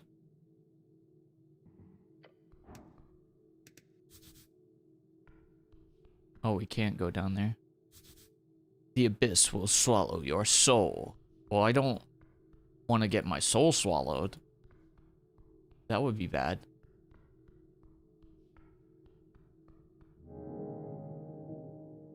Let's see. So we have, we know about the Esoteric Ebb now. You declared yourself the cleric of Norvik 2 times. It's a grand title suitable for the true human cleric like yourself. We know about the Lost Mines. I see, so there's a bunch of different subsets of classes. There's Rogue, there's Wizard. I'm guessing green would be Druid. I don't know what Charisma would be. I would assume it's like Bard or something. And I'm not sure what Constitution would be. Maybe Fighter or Barbarian or something. Something like that. That's cool. So like slowly as you make more decisions in the game, you kind of define your role a little bit more. And it sounds like if you kind of like go into a certain lane, you get rewarded more for your choices. You know? Solarius, have you played this one before? Let's head up. It's really cool. I'm enjoying this a lot so far. I really like what they've put together here. All right, let's head up. Just D&D knowledge? Oh, okay, fair. Good morning, cleric. Oh, sup, dude? I'm just stealing stuff.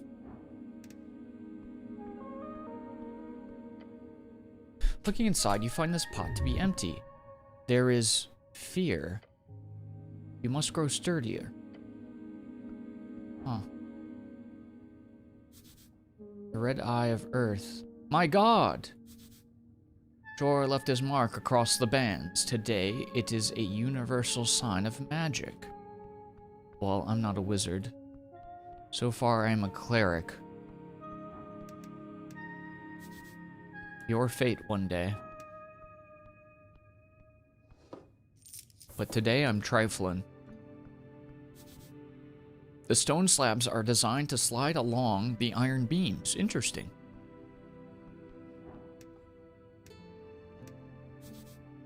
Is that? What is it? Ruined prayer book. The book is ruined. Most of the pages, while dry now, have been completely drenched.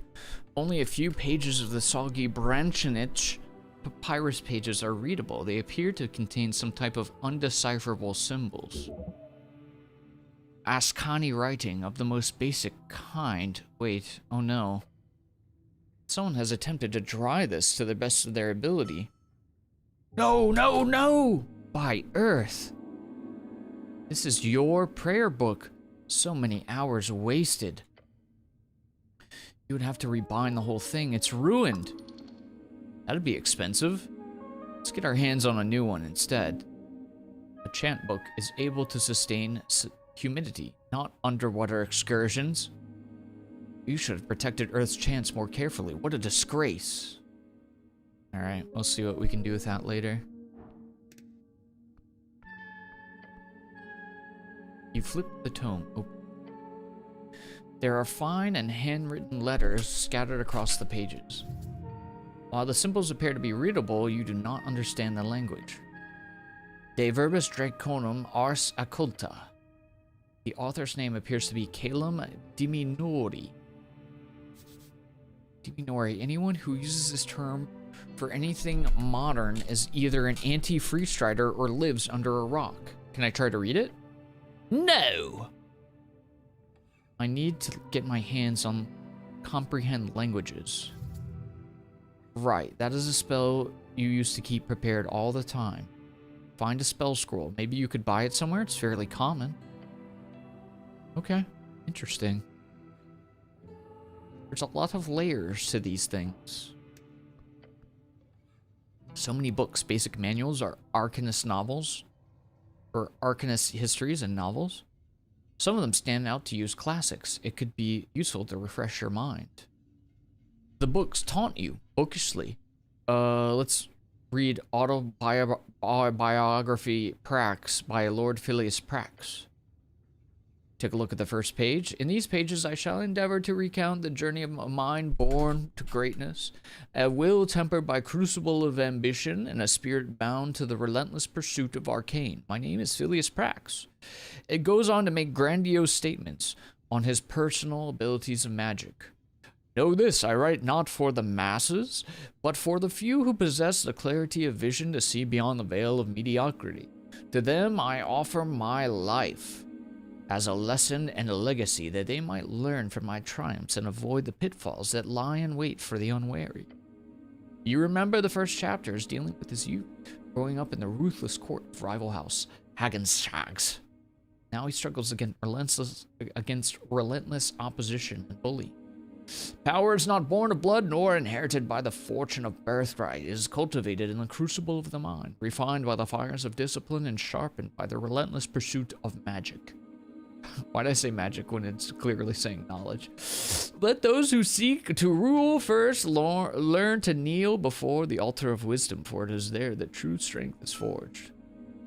XP!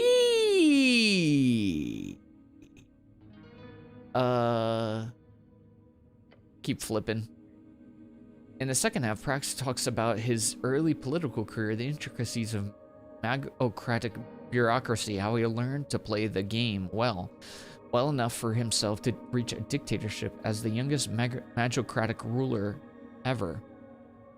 The rest is mostly a collection of meditations surrounding magic and power. Strong leader with clear intent. The esoteric, in its purest forms, is neither good nor evil. It is a tool, a force to be wielded by those with intellect to do so. Yet, let us not be so naive as to think that power alone grants one the right to rule. Arcanists must be a statesman, for the whims of unchecked magic can lead to even the wisest astray. Govern with an iron hand, but let that hand be guided by the principles of reason and justice. Thus shall the state prosper, and thus shall the legacy of the magocracy rule. In the halls of power, the arcane shall be our shield and our sword. Yet remember this, the arcanist's duty is only to himself, but to the state and its people. For in the endless pursuit of knowledge, one must not forget the price of ignorance. A vigilant mind is the guardian of civilization, and a vigilant state the fortress of progress. Let no shadow fall upon our vigilance, for in the light of our knowledge lies a path to true dominion. The final parts of the biography focuses on an ever deeper and more rambling side of ruling. This is too much reading. Why would you open a book then? I don't know, I was just... Shut up! You shut it, looking upon the title once more. Yes! I got experience, that's cool. What's up, Sid? I just saw this game pop on Steam. How is it? I really like it. I think it's really cool. The lore is interesting. I love the art style. It's very quirky. The interactions are very interesting. I will say, I think it's for a very particular type of gamer. You have to be into like RPGs, CRPGs. It's like D&D inspired. It's similar to Disco Elysium. So if you're into those types of games, I think that this will click for you. But if you're not into that kind of stuff, I think you'll probably just bounce off of it. But for the type of person that is into this specific type of game, I honestly think you will enjoy it a lot. But again, not for everybody. If you're somebody who just loves playing Call of Duty, obviously this is not for you. And there's a decent amount of reading, so you have to be prepared for that. But I think it pays off well. Definitely pick it up at some point. Heck yeah. It does seem very cool. Now it makes me also want to do Disco Elysium at some point on stream. But the backlog. After playing a little bit of this, I'm not going to play it all day. But I wouldn't mind finishing up a playthrough in bits over time. Okay, let's read Folk Tales by the Trill Sisters. Stories for children are useless. Do not waste time here. Out of the tales, you see one that you remember the most, the one about the gnome and the titan. Let's read it.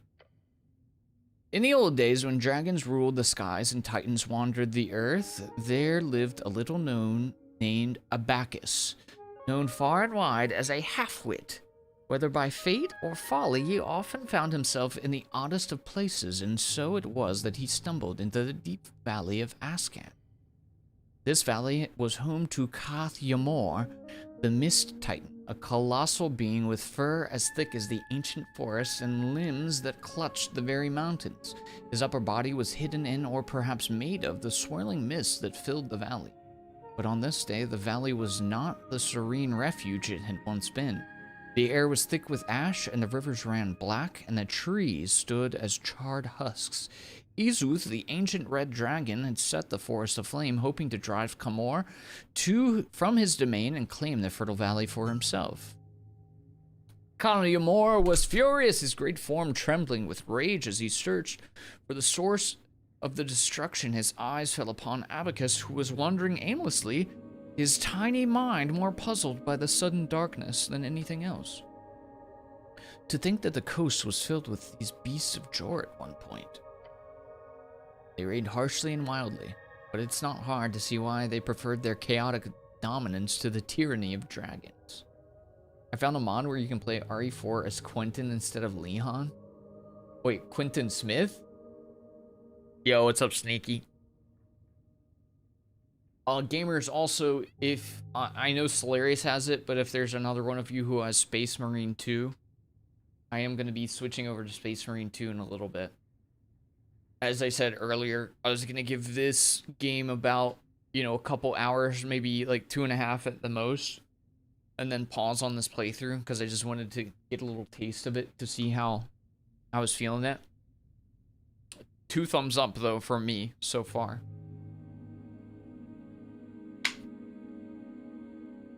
Would that make you play it? RE4? I mean, not that mod, no, but I will play RE4 eventually, for sure. Alright, let's continue reading. Strick Loom Chum, who dares bring fire where there none should come? Ashes taint my sacred mist. Speak, small one, lest you be missed. Abacus looked up, squinting through the fog, and scratched his head. Fire? No, I've no fire to share, no flame do I bring, nor ash to bear, nor in the dark I see clear as day, 'tis those who can't that need the flame, they say. Thrick lum chum, what nonsense from your tongue does come? Who is it that needs this blaze that blackens my mist and dims my days?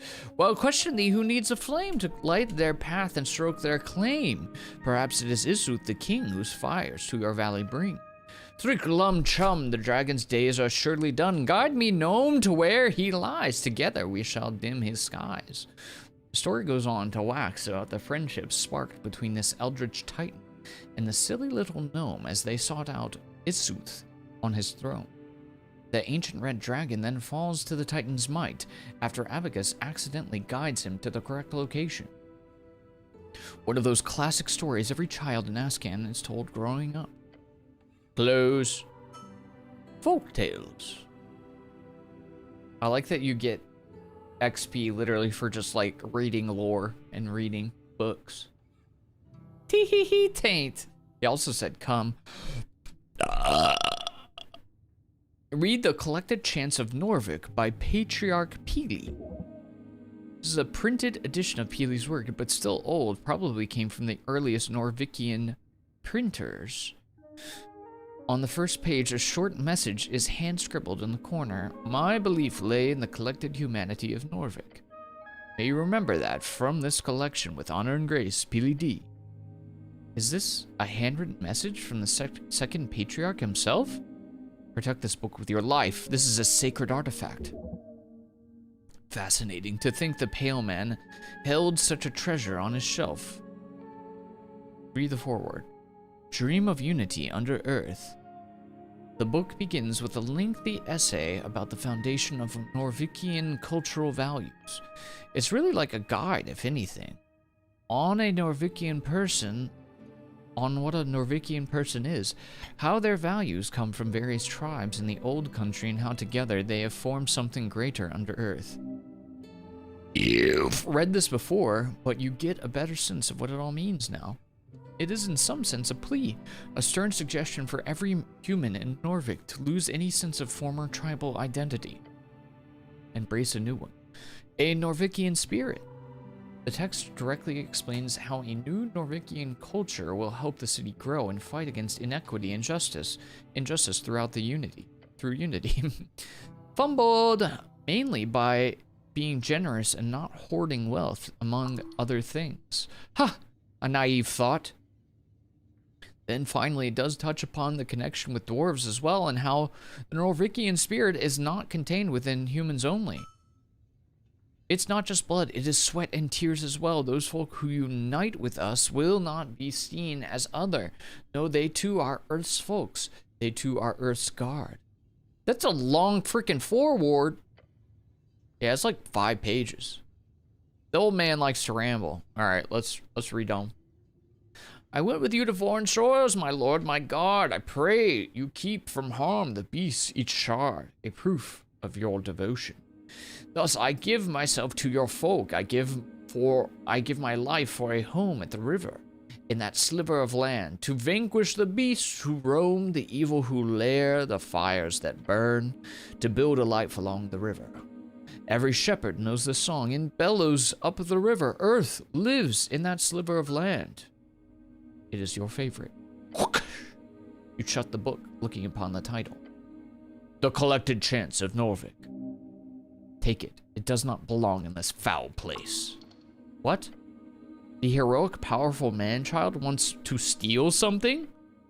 It is not theft. It is repossession of sacred city material. Sure. Let's call it that next time you see a juicy coin pouch. Should I really just take it? Do not see it as take. You are freeing the sacred object from the Pale Man's collection. Yes, that is how you should view it. Now take it! By the gods, you're rabid! Okay. You place the book in your pouch. Sell it, you will protect it. Even if taking it from the hold of the Pale Man makes you feel conflicted. Glance nervously at the guy.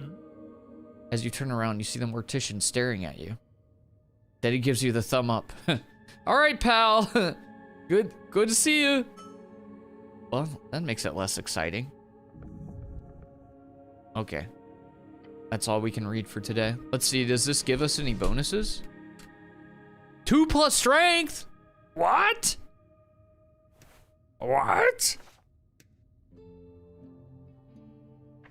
Yes, the Book of a Cleric! Additional strength, good! More strength, good! Dude, my strength is at an 18. What? My charisma is lacking, though. It's fine. We're doing okay. But the strength is popping off, brother. Shall we trifle?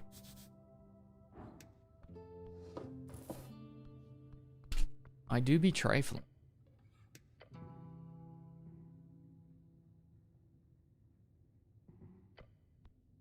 Hello? The pale man sits hunched over a stack of forms, busy at work, his pencil slowly filling out line after line. On top of the paper, you see an icon of serpentine drake. That symbol, it's on a lot of official documents of the city. That is the Great Perch of Norvik. Up and about, are we? Wonderful. Death. This is Death.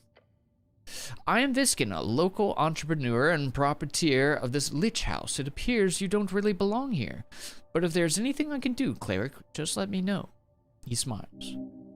This person emanates an immense power, foul perhaps. More accurately, it is simply there, immovable, eternal. Beware. Take a peek around. Books and flasks litter the circular chamber. It's dimly lit and damp. There are several corpses present. Did you save my life? He puts down his pen. Your life is your own. You owe me nothing. However, I'm afraid to say you've been through quite the turmoil, cleric. Well, tell me. Of course, it must be confusing. To tell you the truth, some fishermen brought you here last night. They caught you in their net and took you for a corpse. You were. Not that I blame them, you weren't exactly in prime condition. How did I end up in a river? Not a river, the river. I'm afraid I don't have much to tell. I must have slipped. All the time, he repeats. I can confirm, I also slip all the time. The pale man glances at the ledger next to him. 5 cases this year alone. Who are the fishermen? River guiders, I believe. They did not look like poachers, so my guess would be that. Find them. They hold the truth. Where can I find them? He ponders your question. I did not ask for their names, I'm sorry to say. But perhaps Waterlane? That's just a guess. Either that or the local tavern. I hope you find them. So, I'm alive? Pale man stops. He looks you up and down. Yes. I believe you are. Alive. Once dead. I require assistance with some things. Of course, cleric, anything for the city. I don't know where to go. Your shaky voice makes you sound positively forthright. I don't mean to tell you what to do, cleric, but there's a certain rumor that our local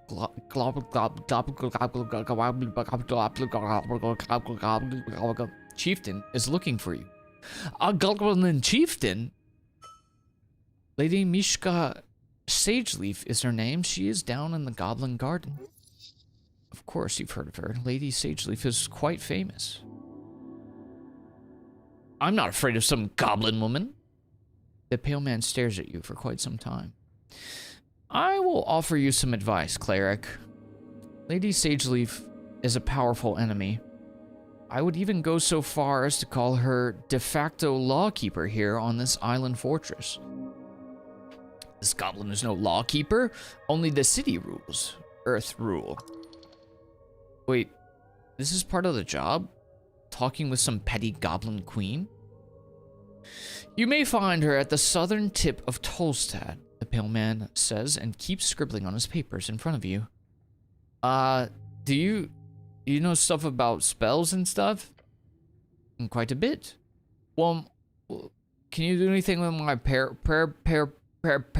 book? It's all messed up stuff. Yes, I know this. You should speak with Shen down on Waterlane. He is a bookbinder. Waterlane, the largest trade port in Norvik, located in a massive tunnel piercing the center of Tolstad. It is so-called marvel of dwarven engineering, and it's the reason so many people commute to Tolstad over many bridges, considered as one of the great crafted wonders of this world. It'll cost you, but he could fix you right up. As a cleric, you obviously only need your faith to cast spells. cleric, a servant of God, deeply devoted and spiritually connected. Typically a divine spellcaster given power through their deity. Sure, spellbook won't hurt in the long run. Can you teach me magic? A slight smirk creeps upon his face. I sadly don't have time for a proper lecture at the moment. After the election, I could make time if you're interested. Until then, you are free to browse my collection, he says, glancing at the many books along the western wall. Yeah, I already did that, guy. And of course, here, Charm Person.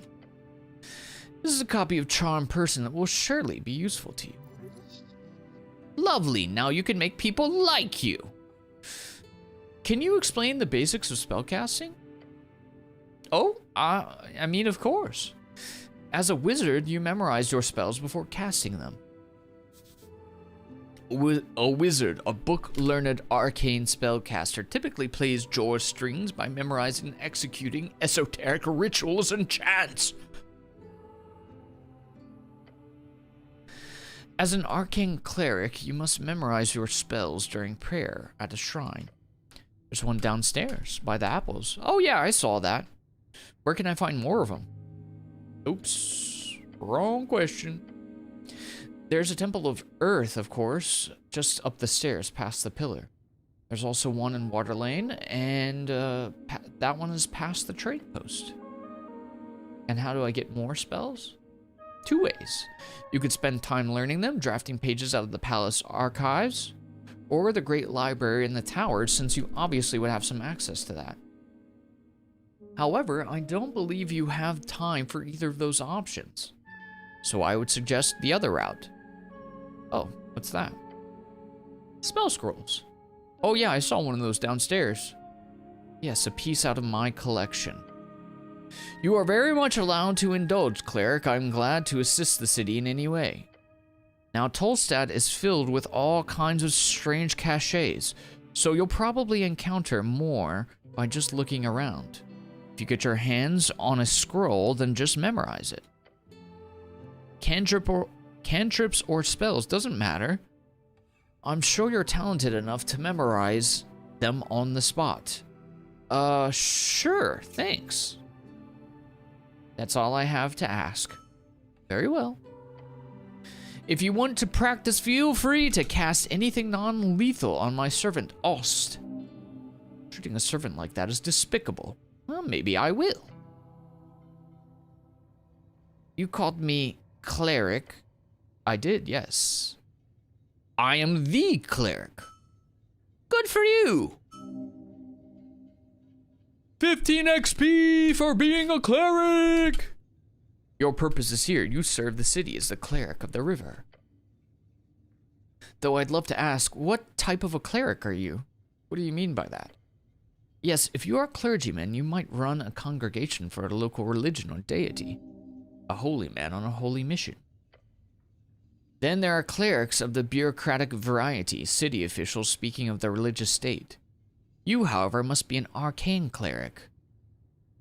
No, I'm a chosen one. The pale man stops and ponders your response. Chosen for what? To die. Been there, done that. Really? Well, good luck with that. Okay, thanks, buddy. Did you know there's a zombie in their basement? Oh, how quaint.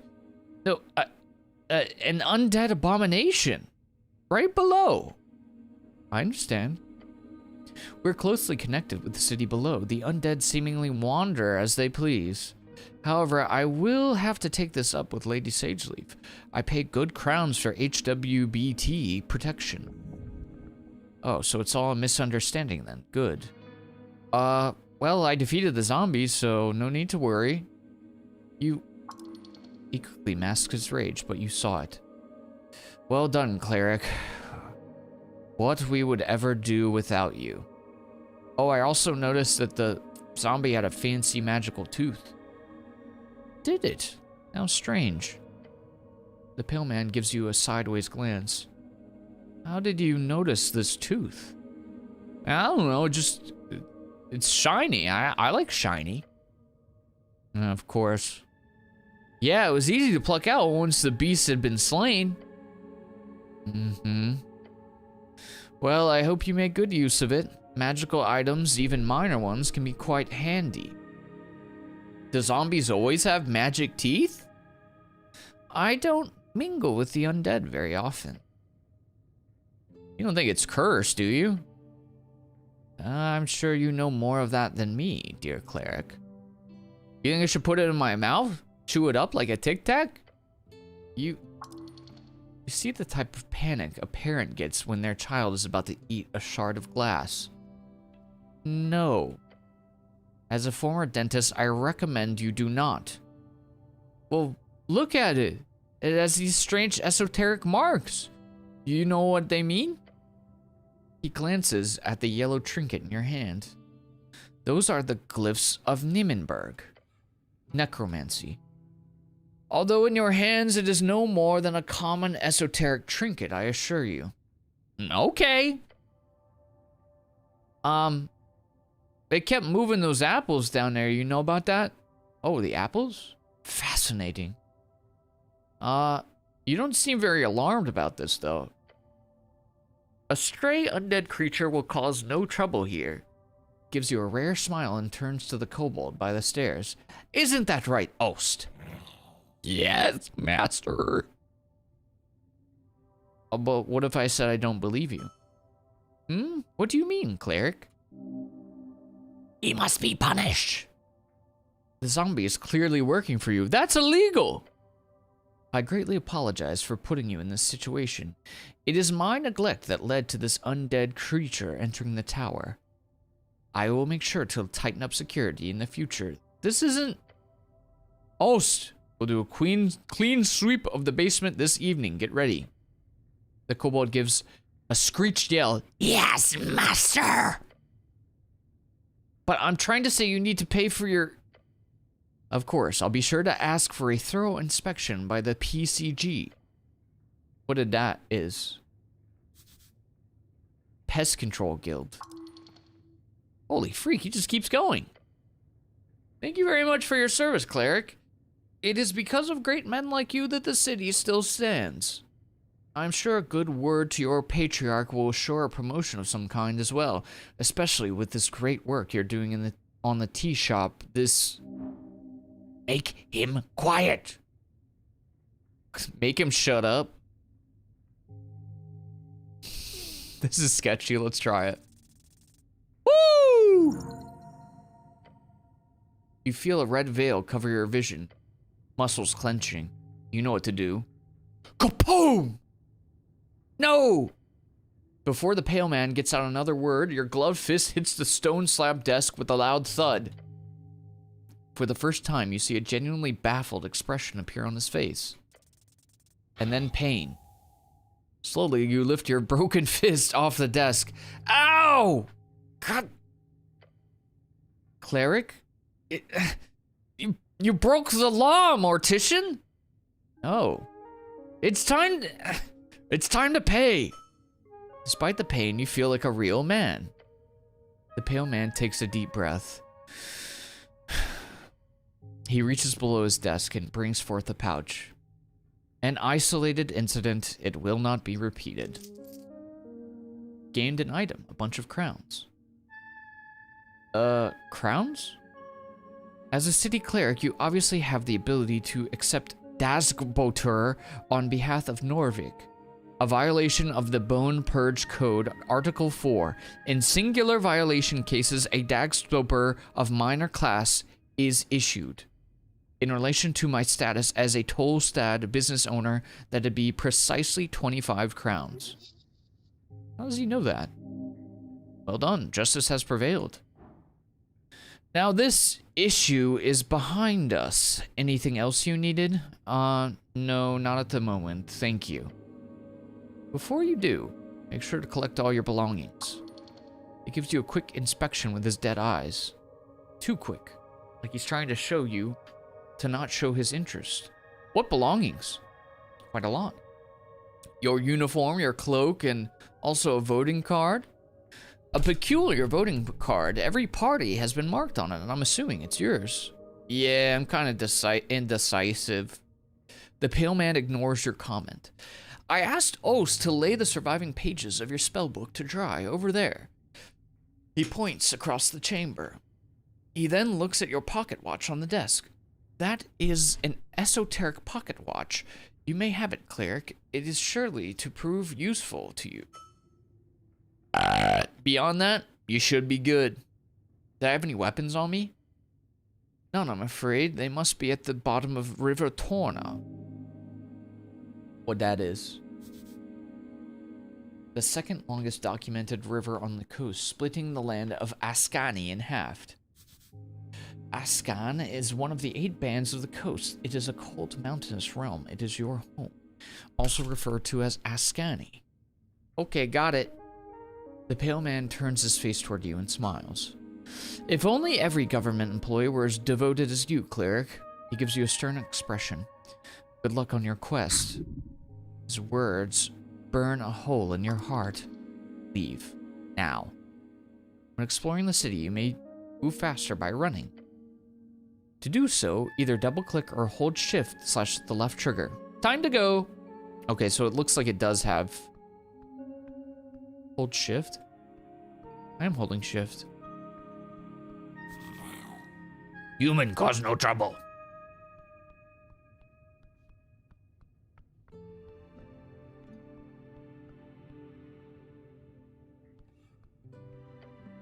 Let's hit a save real quick. So that was a big bit of yappery.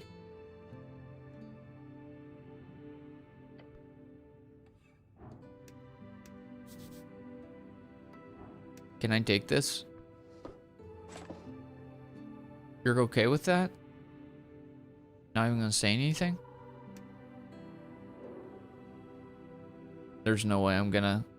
Well, actually, I should pass 2 checks. Hopefully. Woo! Yeah, boy. This one is hostile. His expressionless eyes seem to keep watch at all times. He's obviously determining where to strike for you to die as quickly as possible. How humane.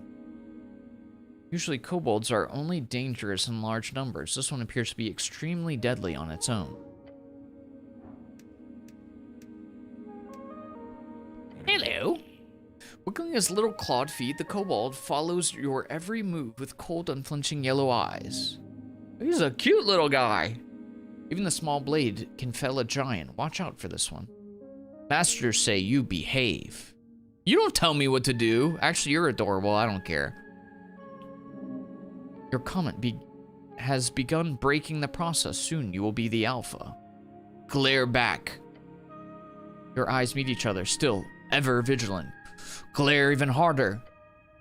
The kobold does not move. Glare even more. Yep, you're definitely staring at each other.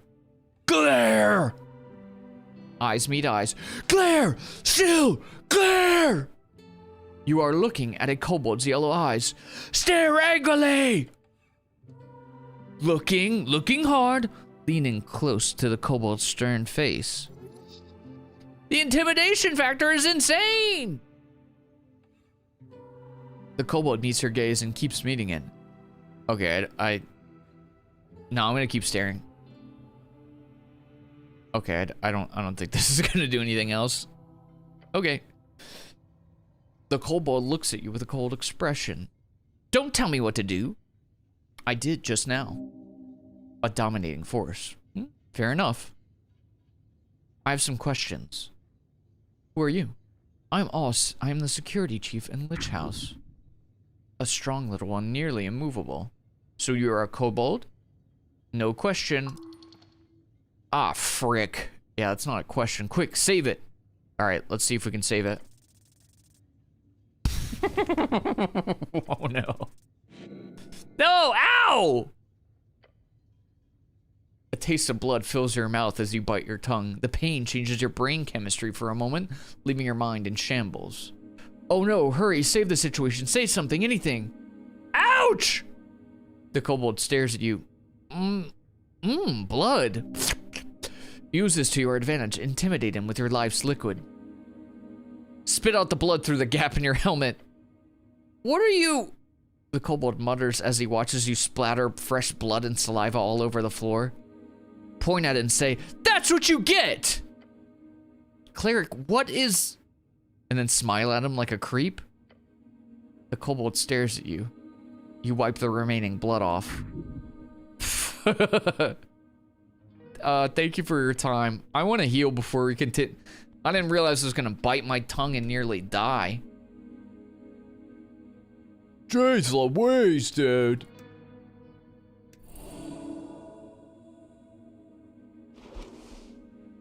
Imagine biting your tongue to death. Ooh, a little cadmium treat.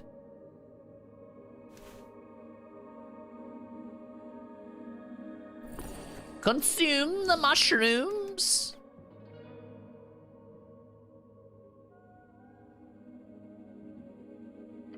What's up, Squanch?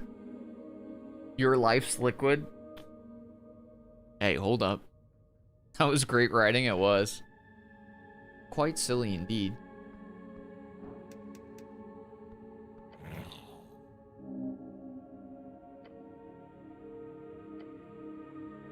How'd you get this gig?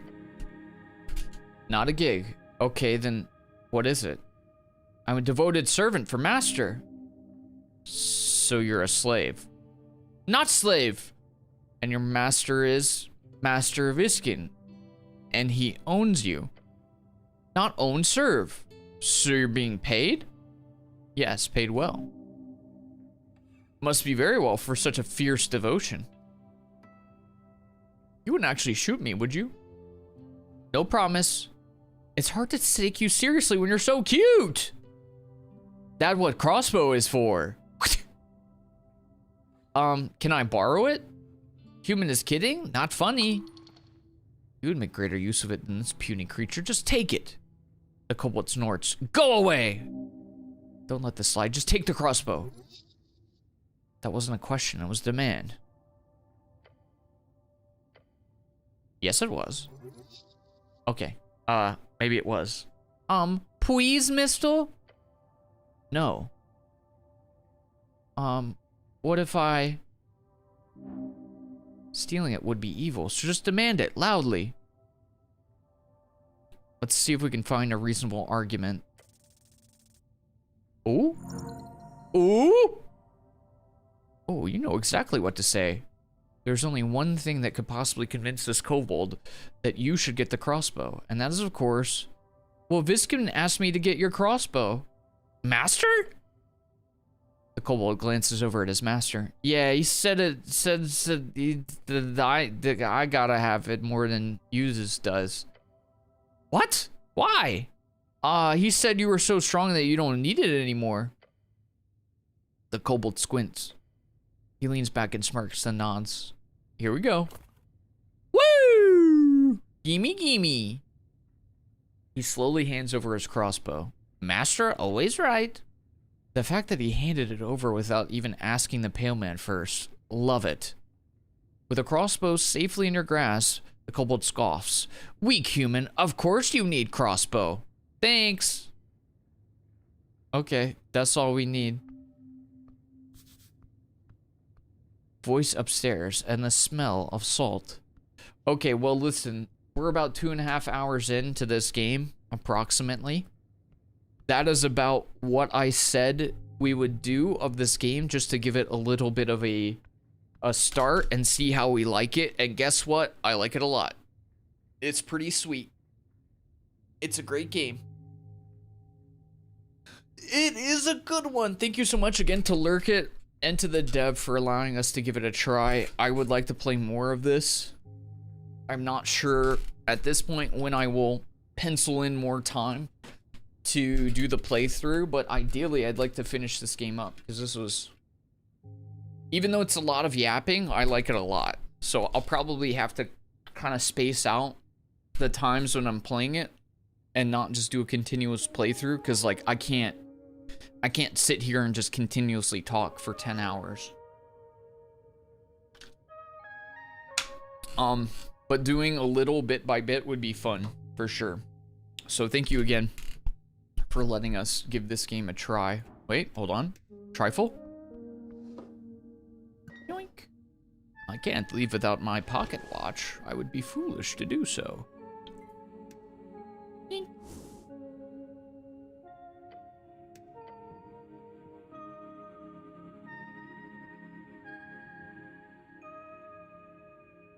Okay, cool. All right, well, we will pick up this playthrough again, I believe, at another time. And I will be excited to do so when the time comes. Gotta equip our backup weapon for bonus stats, baby. Yeah, I really like this game, man. Why won't it let me put the item there? Can I put the item there? Because that spot's empty and I need the items to be right there now. And it's just, it bothers me a little bit. Anywho.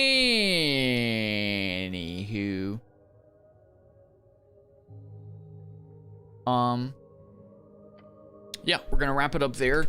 For folks over on YouTube, I'm gonna restart the stream in a second with a different game, just so that I can kind of keep the games separate in case anybody maybe wants to go back and watch separate playthroughs. So, if you're over on YouTube, I'm going to pause the stream and restart it in a little bit, but thanks for hanging out, and there will be more of this game eventually. All right.